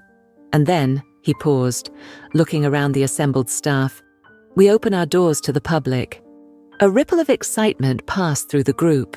For many, this was their first experience opening a new restaurant. For others, Maison Sage represented an opportunity to be part of something more personally meaningful than their previous positions. Chef Winters and I have designed Maison Sage to be more than just another fine dining establishment, James continued. We're creating a place that celebrates transformation, of ingredients, of expectations, and of the dining experience itself. Each of you plays an essential role in delivering that vision. As the staff dispersed to continue their preparations, I realized how dramatically my own circumstances had transformed in the months since Mark's departure. Where I had once sought approval for the simplest culinary explorations, I now directed a professional kitchen implementing my vision. Where financial insecurity had initially threatened my independence, I now stood as an equal partner in a significant business venture. A penny for your thoughts, chef, James said, noting my momentary reflection. Just appreciating the journey, I replied. 6 months ago, I was standing in an empty apartment, wondering if I'd made a catastrophic mistake pursuing this path. James nodded, understanding the unspoken aspects of my statement. And now, I gestured toward the kitchen, where my team had resumed their practice coordination, and the dining room where servers continued refining their movements. Now I'm exactly where I'm supposed to be, building something meaningful from what once seemed like ruins. The metaphor extended beyond my personal circumstances to the restaurant itself, a former industrial space transformed into a place of culinary innovation, its original character preserved, but repurposed toward new creation. As I returned to the kitchen to oversee the completion of the practice service, I carried a deep awareness of how thoroughly both I and my circumstances had evolved. The technical skills I developed under Chef Bernard's exacting guidance had been augmented by leadership abilities I never knew I possessed. The creative instincts Mark had dismissed as impractical flourishes had become the distinctive elements that distinguished our concept in a competitive market. Most significantly, the woman who had once measured her culinary ambitions against her husband's approval had been replaced by a chef who recognized the value of her unique perspective, who understood that her unconventional path provided precisely the authentic voice the culinary world respected. "Ready for tasting, chef," Sophie called, signaling that the practice dinner service was complete. I gathered with my team around the pass, evaluating each dish not just for technical execution, but for how effectively it conveyed our culinary narrative. The growth evident in their work mirrored my own development, tentative early efforts evolving into confident expressions of shared vision. "This," I said, gesturing to the assembled courses, "is exactly why we will succeed. Because we understand that true culinary excellence isn't just about technical perfection, it's about creating experiences that resonate emotionally while surprising intellectually." Their collective focus as I spoke confirmed what I had been gradually accepting. I had become not just a chef, but a leader, someone whose vision inspired others to reach beyond comfortable competence toward genuine innovation. The journey from Mark's dismissive assessment to this moment of professional fulfillment had been neither straight nor easy, yet each challenge, from financial insecurity to self-doubt to practical obstacles, had contributed essential elements to my transformation. As we completed our evaluation and began preparations for the following day's practice service, I carried a quiet certainty that transcended mere professional confidence. Whatever the future held, success or setback, acclaim or criticism, I now possessed something Mark's betrayal had inadvertently made possible: the unshakable knowledge of my own capacity for growth, adaptation, and authentic creation. The kitchen of Maison Sage moved with the synchronized precision of a well-rehearsed orchestra. 2 months after our grand opening, we had settled into the controlled chaos that characterized successful restaurants, each service presenting unique challenges that my team now handled with confident adaptability. Table 9 has requested a modification to the duck preparation, Sophie announced, sliding the ticket onto my station. Guest has a shallot allergy. Substitute caramelized fennel and proceed. I replied without hesitation, mentally recalibrating the dish to maintain its balance without its original aromatic base. 6 months ago, such a deviation might have flustered me. Now it represented an opportunity to demonstrate the creative flexibility that had become our kitchen's hallmark. The rhythm of service flowed around me as I put the finishing touches on the table 12 entree. A perfect circle of line cooks, servers, and kitchen assistants moving through their coordinated dance. The satisfaction of witnessing this harmony, a manifestation of the systems and culture we'd carefully developed, surpassed even the pleasure of creating the dishes themselves. "Chef," called Miguel from the pass. The food writer from Taste magazine just ordered the chef's tasting menu with wine pairings. I nodded acknowledgement, sharing a meaningful glance with Sophie. Taste magazine's influence in the culinary world was substantial. Their reviews could cement a restaurant's reputation or undermine months of careful work. We had received positive mentions in several publications since opening, but this would be our first formal evaluation from a major national food publication. "Standard procedure," I reminded the kitchen team, my voice calm despite the momentary spike in adrenaline. No special treatment, no deviations from our established standards. The food speaks for itself. James appeared briefly at the kitchen entrance, catching my eye with a subtle nod that confirmed he was aware of our important guest. In the months since opening, our partnership had evolved into an almost telepathic understanding, his front-of-house expertise complementing my culinary direction without either domain encroaching on the other. As service continued, I maintained my focus on consistent execution rather than allowing the critic's presence to disrupt our established rhythms. When her table's tasting menu began, I personally inspected each course before it left the kitchen, not deviating from our standard presentations, but ensuring absolute perfection in execution. 4 hours later, as the final diners departed and the kitchen commenced its nightly cleaning ritual, James joined me at the pass with 2 glasses of champagne. "To another successful service," he said, handing me a flute, and to Taste magazine's critic, cleaning her plate on every course. I smiled, accepting the glass. The real test will be the written review. Critics can be enthusiastic diners and still find fault in the retelling. "Always the cautious one," James teased, though his expression held genuine respect. Meanwhile, I received 3 calls today from potential investors interested in backing our second location. Word is spreading about what we've created here. The casual mention of expansion sent a small thrill through my exhausted body. When we developed the concept for Maison Sage, James had mentioned the possibility of multiple restaurants if our initial venture proved successful. That this possibility was materializing so quickly exceeded even our optimistic projections. "Let's focus on maintaining excellence here before diluting our attention," I cautioned. Though the idea of extending our culinary vision to new concepts was undeniably exciting. "Of course," James agreed readily. "But it's worth noting that your reputation in the culinary community is growing exponentially. Bernard mentioned that 3 of his current students cited you as their inspiration for entering the professional program. This information affected me more deeply than anticipated. The idea that my journey might inspire others to pursue their culinary passions, perhaps even those who, like me, had suppressed their ambitions due to others' limited vision, felt like the most meaningful measure of success. As the kitchen staff completed their closing duties, I gathered them for our nightly debrief, a practice I'd instituted to reinforce our culture of continuous improvement. Outstanding execution tonight, I began, acknowledging their collective achievement. The consistency between tables, even with multiple modifications, demonstrated exactly the adaptive excellence we've been working toward.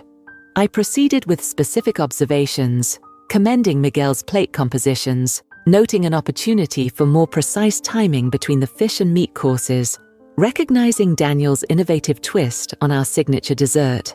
Tomorrow we implement the seasonal menu adjustments, I concluded. Review your station's changes before prep begins. Questions.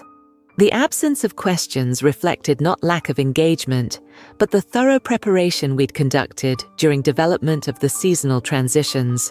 Unlike the rigid, calendar-driven menu changes of many restaurants, Maison Sage's approach responded to ingredient availability and quality, sometimes introducing new dishes incrementally rather than in complete menu overhauls. As the team dispersed, Sophie lingered at her station, making additional notes in her already comprehensive prep list for the following day. "Everything all right?" I asked, recognizing the slightly furrowed brow that indicated she was wrestling with a culinary challenge. "Just thinking about the new squash preparation," she replied, wondering if we might enhance the textural contrast by adding a crisp element, perhaps fried sage or toasted pepitas. I considered her suggestion, mentally tasting the combination. Good instinct. Let's test both tomorrow during family meal and decide which better complements the dish's overall composition. Sophie's thoughtful nod acknowledged the balanced approach, neither dismissing her creative contribution nor accepting it without proper evaluation. This collaborative refinement process had become a hallmark of our kitchen culture, encouraging creative input while maintaining consistent standards. Later, after changing from my chef's whites into casual clothes, I found James waiting in the small office we shared at the rear of the restaurant. The space reflected our complementary approaches, his precisely organized business documents alongside my sprawling recipe developments and menu iterations. "Before you head home," he said, sliding a folder across the desk, "you might want to see these." Inside were printouts of recent social media posts and food blog entries about Maison Sage. The frequency of mentions had steadily increased since our opening, but what caught my attention was the nature of the commentary. Not just praise for specific dishes, but recognition of the distinctive perspective informing our entire approach. "Chef Winters brings a unique sensibility to classical techniques," I read aloud from one review. "Her dishes honor traditional foundations while transcending them through unexpected elements that feel like revelations rather than gimmicks."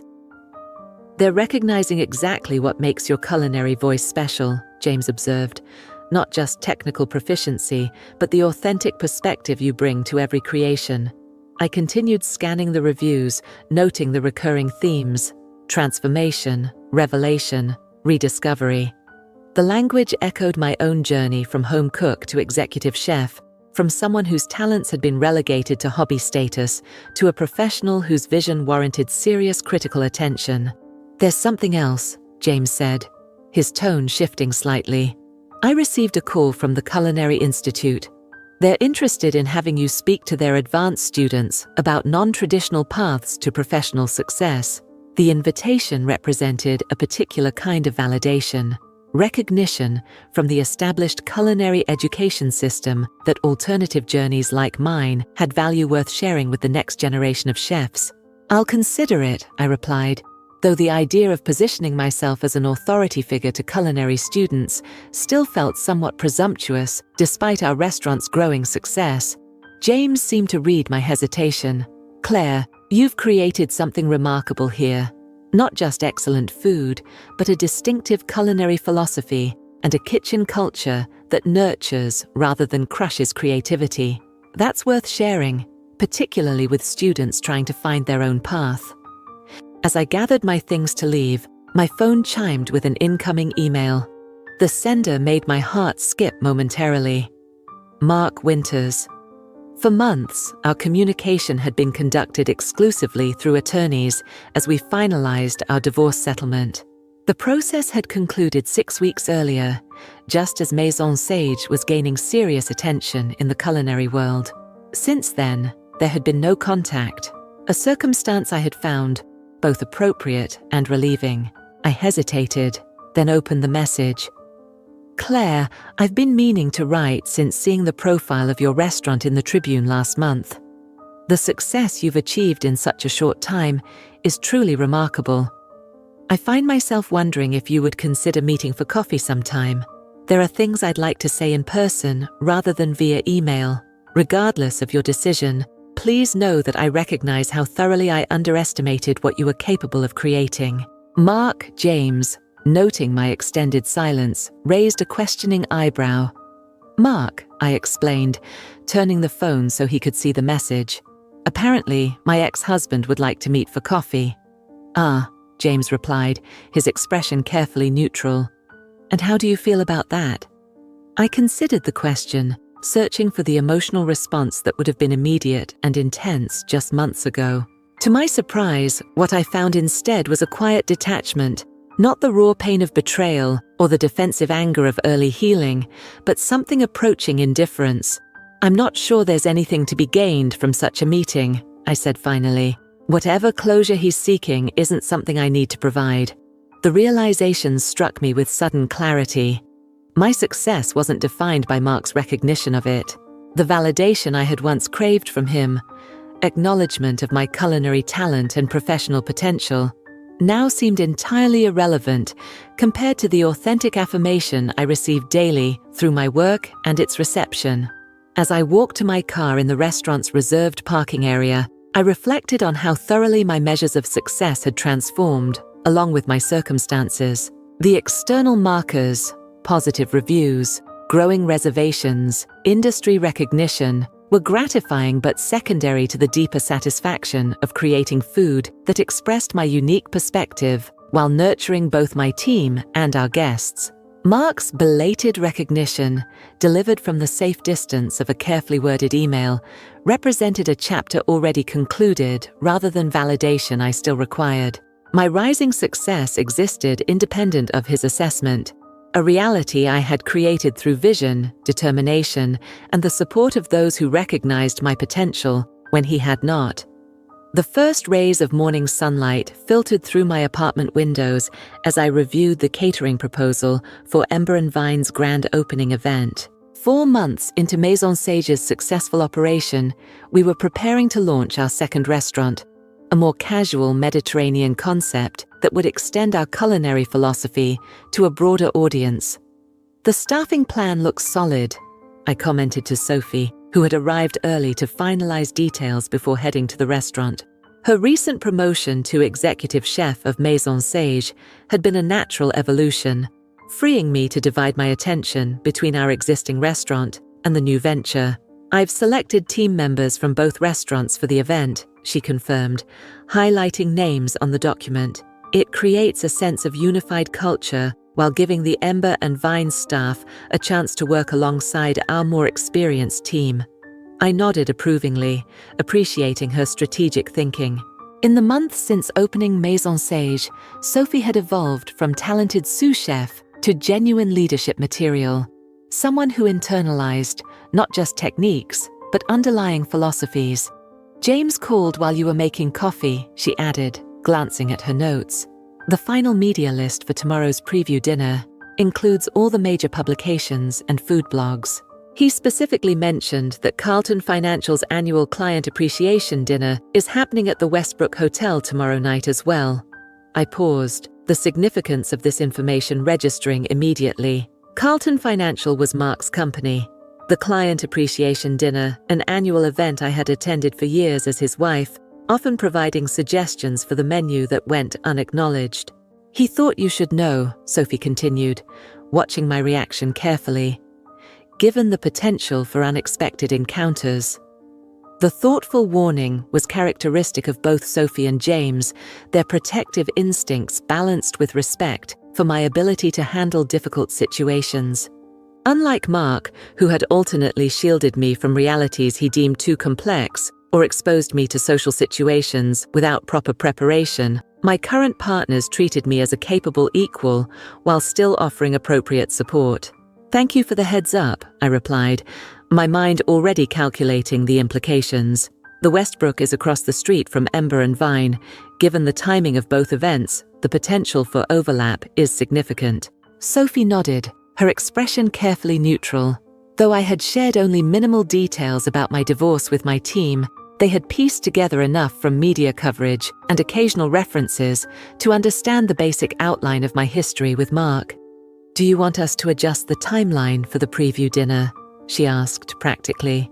"We could shift earlier or later to minimize the chance of intersection." I considered the suggestion briefly before shaking my head. "No, we've planned this launch meticulously. I won't allow old history to disrupt our momentum." The confident decisiveness of my response reflected how thoroughly I had evolved in the months since opening Maison Sage, where I had once structured my life to accommodate Mark's preferences and avoid potential discomfort. I now made decisions based on business priorities and professional standards rather than emotional hesitation. As Sophie departed for Maison Sage, I lingered over my coffee, contemplating the potential encounter with Mark. His email requesting coffee had remained unanswered, my focus directed toward building our restaurant group rather than revisiting closed chapters of my personal history. Yet the possibility of seeing him, particularly in the context of Ember and Vine's high-profile launch, created an unexpected opportunity for definitive closure. My phone chimed with a text from James. "Final walkthrough at E&V at 10 a.m. Designer made the adjustments to lighting we discussed." I texted back confirmation while gathering the materials for my day, notebook filled with recipe refinements, tablet containing operational plans, and the small leather-bound journal that had documented my culinary journey from talented home cook to restaurateur. This daily arsenal represented the tangible tools of my transformation, each item supporting the vision that had emerged from the ruins of my former life. The drive to Ember and Vine took me through the financial district, where Carlton Tower stood among other corporate headquarters. I felt a momentary surrealism passing the building where I had once attended countless corporate functions as Mark's wife, always introduced as an afterthought, my identity subsumed by his professional position.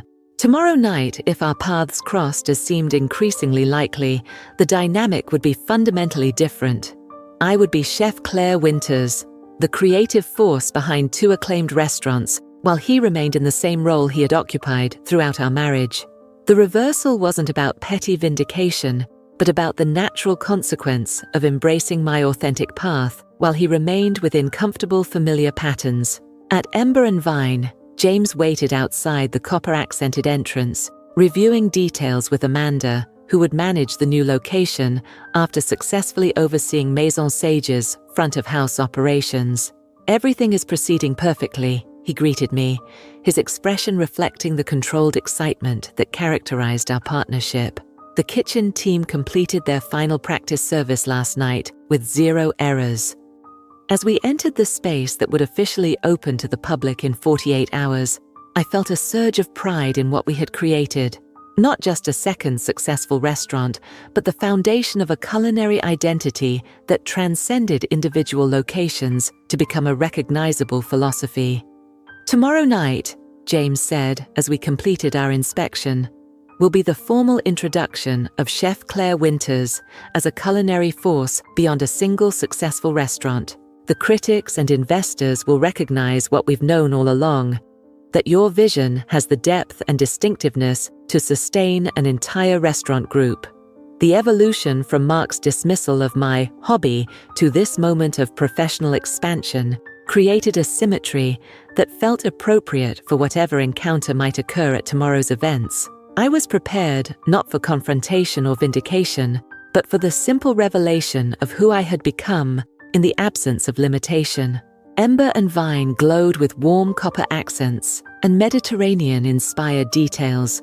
The space transformed from empty potential to vibrant reality.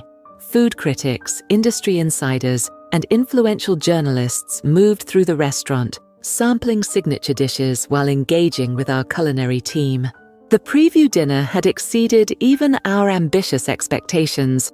with spontaneous applause erupting after the presentation of our show-stopping seafood paella, a dish that symbolized our commitment to communal dining experiences and vibrant flavors. "Chef Winters, this is revolutionary," declared Elaine Mercer, the notoriously critical reviewer for the Culinary Quarterly. "The way you've balanced traditional techniques with contemporary sensibilities creates something genuinely new while respecting cultural foundations." I accepted her praise with genuine gratitude, noting how differently I received professional recognition now compared to my early days at Maison Sage. Where I had once felt almost apologetic about positive attention, I now acknowledged it as the earned result of vision, discipline, and authenticity. Thank you, Elaine. Our approach at both restaurants centers on transformation through respect, elevating traditions rather than reinventing them. I gestured toward the open kitchen, where my hand-picked team executed each dish with practiced precision. The collaborative culture is as important as the culinary technique. As we continued our conversation, James appeared at my elbow with subtle urgency in his expression. "Claire, there's a situation at the entrance you should be aware of." I excused myself from Elaine and followed James toward the host station, where Amanda stood in conversation with a group of elegantly dressed individuals. Even from a distance, I recognized Mark immediately. His tailored suit and confident posture, unmistakable despite the months since our last encounter. "Carlton Financial's client dinner ended early," James explained quietly. Apparently, several guests expressed interest in visiting the new restaurant they'd been reading about in the press. "How many?" I asked immediately, shifting to professional assessment rather than personal reaction. "6. Mark, a woman I assume is Rebecca, and 4 clients."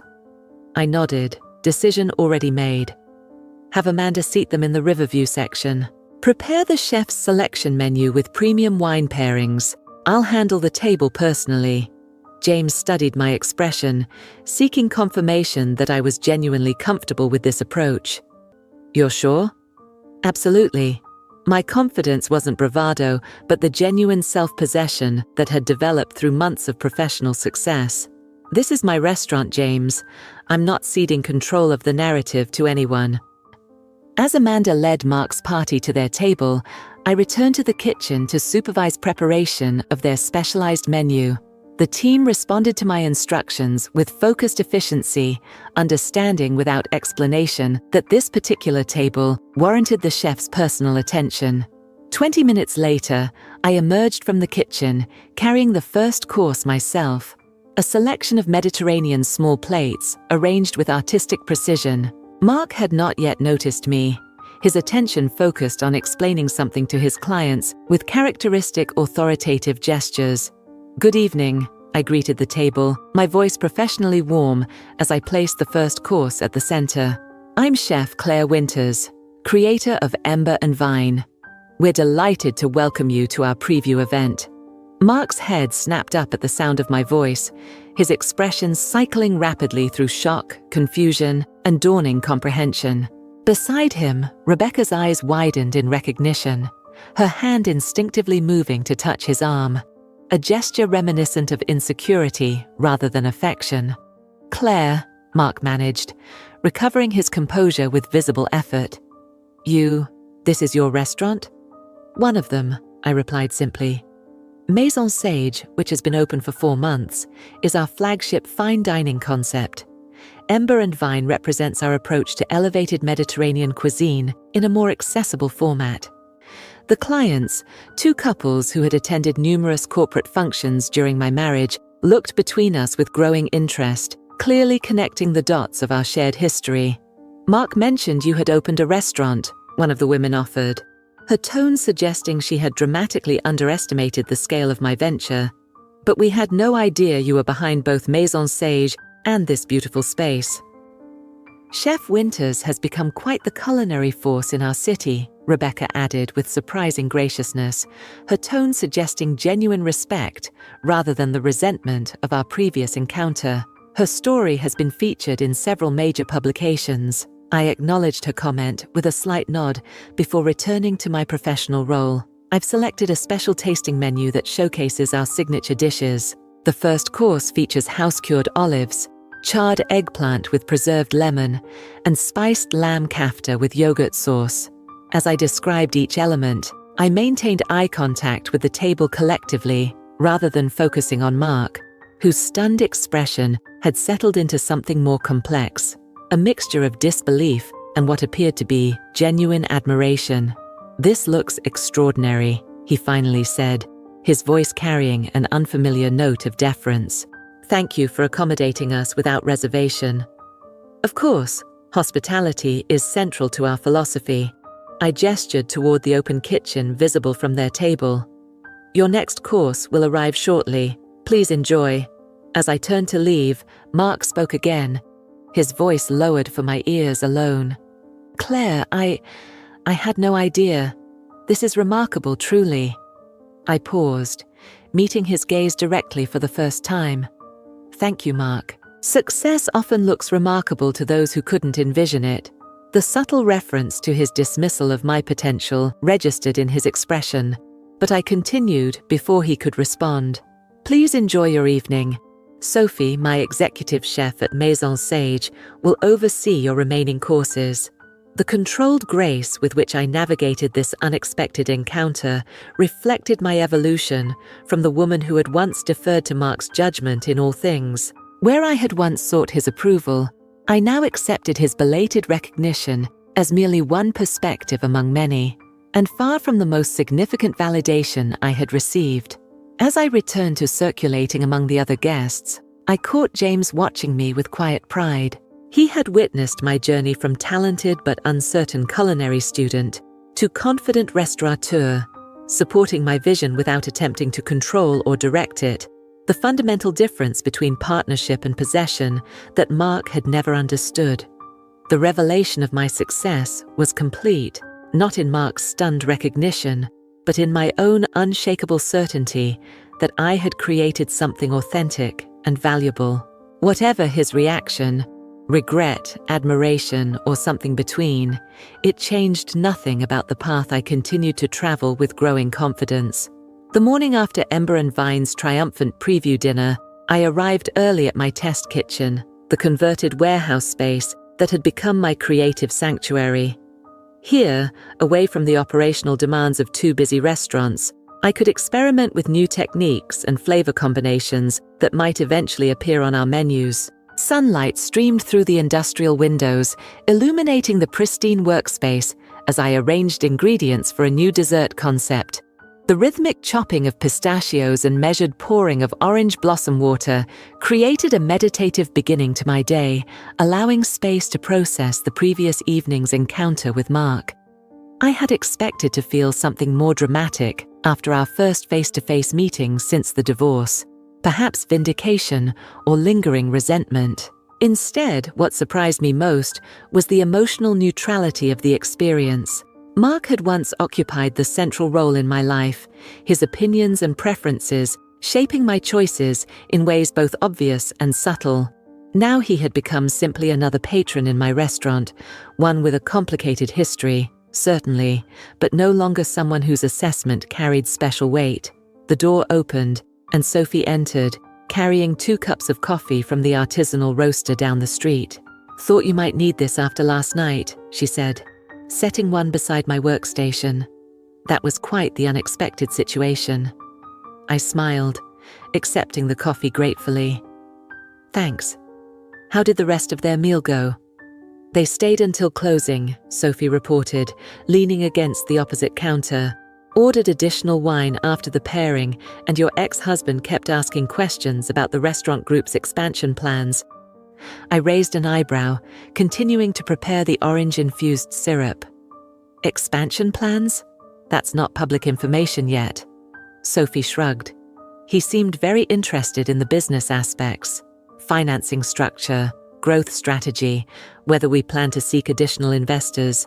I kept my responses appropriately vague.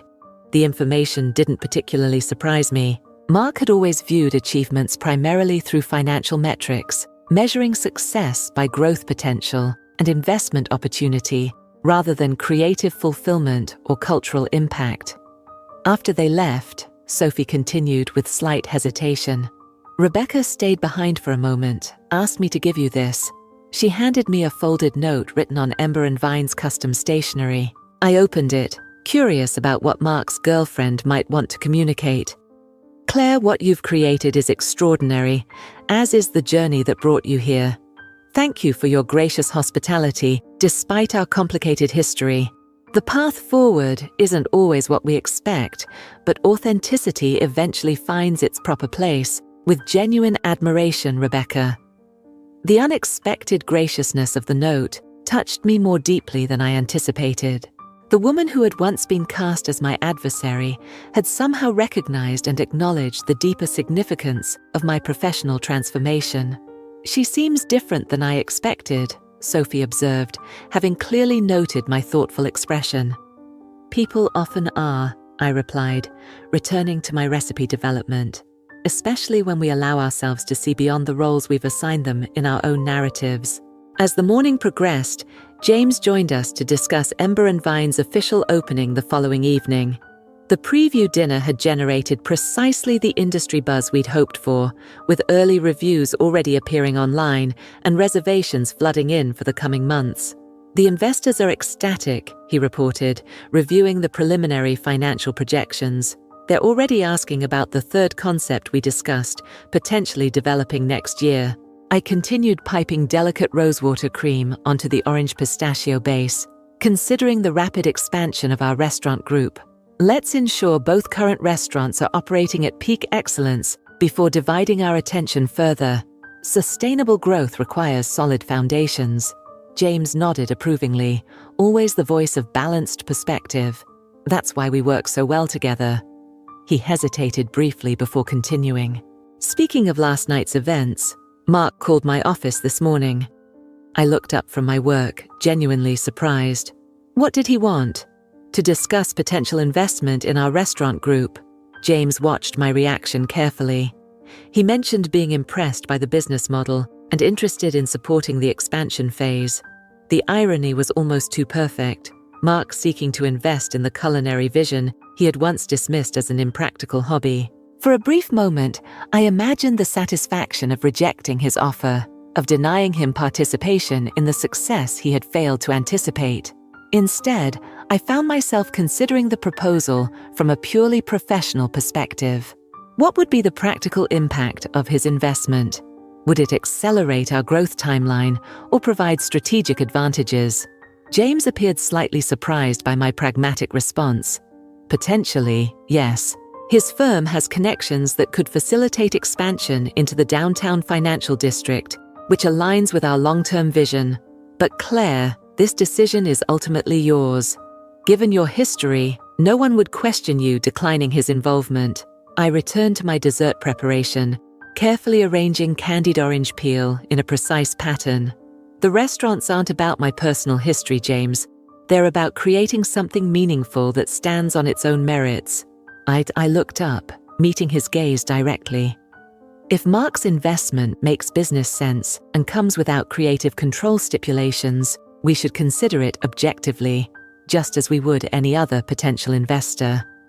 Sophie, who had been quietly observing our exchange, spoke up with characteristic directness. That's remarkably generous, considering how thoroughly he underestimated your potential. I smiled, recognizing the protective instinct behind her comment. It's not generosity, Sophie. It's liberation. Making decisions based on vindication or resentment would mean I'm still operating within the emotional framework of my marriage. True transformation means moving beyond those limitations entirely. As I completed the dessert presentation, a modern interpretation of traditional Middle Eastern flavors, I realized that my journey had indeed transcended the initial motivation of proving Mark wrong. What had begun as a quest for validation had evolved into something far more significant, the authentic expression of my culinary voice and the creation of a business that reflected my values rather than merely my technical skills. Set up a preliminary meeting with Mark and his financial team, I instructed James, photographing the completed dessert for our development archives. No commitments, just exploration of potential alignment. And make it clear that investment does not confer creative influence. Our culinary direction remains exclusively under my authority. The declaration contained no defensiveness or insecurity, simply the clear boundaries of a successful professional who understood her value. Where I had once sought Mark's approval, I now offered him the opportunity to recognize a good investment, a fundamentally different dynamic that reflected how thoroughly our respective positions had evolved. The evening sun cast a golden glow across the private dining room of Maison Sage, where our executive team had gathered to celebrate a remarkable milestone, 1 year since opening our flagship restaurant. The elegant space, typically reserved for exclusive parties, had been transformed for our private celebration with seasonal flowers, handwritten menu cards, and vintage champagne chilling in silver buckets. James raised his glass, commanding the attention of the assembled group. The core team that had been instrumental in building our restaurant empire from concept to thriving reality. To Chef Claire Winters, he declared, his voice carrying genuine admiration, whose vision, resilience, and extraordinary talent have created not just successful restaurants, but a new standard of culinary excellence in our city. Applause rippled around the table as Sophie, Amanda, and the other key staff members joined the toast. I accepted their recognition with a quiet confidence that had replaced the habitual self-deprecation of my former life. "Thank you all," I responded, surveying the faces of those who had become both colleagues and family during this transformative year. But this celebration belongs to everyone in this room. What we've built together exceeds anything I could have created alone. The truth of this statement resonated deeply as I reflected on our collective journey. In 12 short months, we had established 3 distinctive restaurants, each successful in its own right, while contributing to our overarching culinary philosophy. Maison Sage had earned a coveted Michelin star in record time. Ember and Vine had been named Best New Casual Concept by the city's premier dining magazine, and our newest venture, Wild Root, focused on hyper-local ingredients, had opened to immediate acclaim just 6 weeks earlier. As the first course arrived, an homage to the original dishes that had launched Maison Sage, I observed the easy camaraderie around the table. Sophie, now the corporate executive chef overseeing all 3 restaurant kitchens, engaged in animated discussion with Marcus, whom we'd promoted to executive chef at Ember and Vine. Amanda coordinated with her counterparts from the other locations, sharing best practices for managing the consistently high demand at all our venues. The investment group meets tomorrow to finalize the expansion funding, James mentioned, as conversation turned to business matters. With the additional capital, we'll be positioned to explore the coastal location we discussed for the seafood concept. I nodded, mentally reviewing the carefully considered growth strategy we'd developed. Unlike the frenetic expansion that had undermined many promising restaurant groups, our approach prioritized sustainability and quality control over rapid proliferation. "Has Mark confirmed his participation in the investment round?" Sophie asked, her initial skepticism about his involvement having evolved into pragmatic acceptance over the past few months. "Yes," James confirmed. "Carlton Financial has committed to the percentage we discussed, with the stipulations Claire established regarding operational autonomy." The mention of Mark's investment firm prompted a brief reflection on how thoroughly our dynamic had transformed. In the 6 months since our encounter at Ember and Vine's opening, we had established a strictly professional relationship. Quarterly meetings to discuss business performance without venturing into personal territory. His initial attempts to re-establish a more personal connection had been met with polite but firm boundaries, eventually giving way to a mutual understanding that our only meaningful interaction would be through the restaurant group's business operations. "Speaking of evolving situations," Amanda interjected with a knowing smile, "Claire, are you going to share your news with the team?" All eyes turned to me expectantly. I set down my glass, feeling a moment of vulnerability that quickly gave way to pride. "I've been invited to participate in the James Beard Foundation Celebrity Chef Tour," I announced. 6 cities, collaborating with some of the most innovative chefs in the country to raise funds for culinary education initiatives. The table erupted in enthusiastic congratulations. This invitation represented one of the highest recognitions in the American culinary world, typically reserved for chefs with decades of professional experience. The most significant aspect, I continued, once the excitement had settled, is that a portion of the proceeds will fund a scholarship program I'm establishing for second career culinary students, people pursuing professional training after age 40. And this detail, which I hadn't previously shared with anyone besides James, reflected my commitment to creating pathways for others whose culinary ambitions might have been deferred by circumstances or discouragement. The program would provide not just financial support, but mentorship and guaranteed internships within our restaurant group. That's what this has always been about, I explained, gesturing to encompass our thriving enterprise. Not just personal success, but creating spaces where genuine talent can flourish, regardless of conventional timing or traditional paths. As our celebration continued into the evening, I stepped away briefly to the restaurant's balcony, seeking a moment of quiet reflection. The city stretched before me, lights twinkling against the darkening sky. Somewhere in that urban landscape was the suburban home I'd once shared with Mark, the kitchen where I'd received the text messages that had shattered my marriage, the small apartment where I'd questioned my decision to pursue culinary training. Each location represented a station on the journey that had led to this moment of professional fulfillment and personal peace. The path had been neither direct nor easy, with financial challenges, self-doubt, and practical obstacles threatening at every turn. Yet each difficulty had contributed essential elements to both my culinary perspective and leadership approach. Taking in the view? James asked, joining me on the balcony with fresh glasses of champagne. Taking in the journey, I corrected, accepting the glass gratefully. Sometimes I still find it hard to believe we've created all this in just 1 year. Not hard to believe at all, he countered with characteristic confidence. Your talent was always there, Claire. It just needed the right conditions to fully express itself. The simple truth of his statement captured the essence of my transformation. Like the ingredients I worked with daily, my potential had required specific circumstances to reveal its full character: freedom from limitation, exposure to supportive conditions, and the application of pressure that catalyzed growth rather than suppressing it. As we rejoined the celebration, I carried a profound awareness that the most significant element of my journey wasn't proving Mark wrong about my capabilities. It was discovering how thoroughly right I had been to trust my own vision when everyone else questioned it. The restaurants, the accolades, even the financial success were ultimately external validations of an internal certainty I had reclaimed through the painful dissolution of my marriage. The true resolution wasn't in surpassing expectations or achieving recognition, but in creating a life aligned with authentic purpose. One where success was measured not by comparison to others' limitations, but by the meaningful impact of work that represented my unique perspective, freely and fully expressed.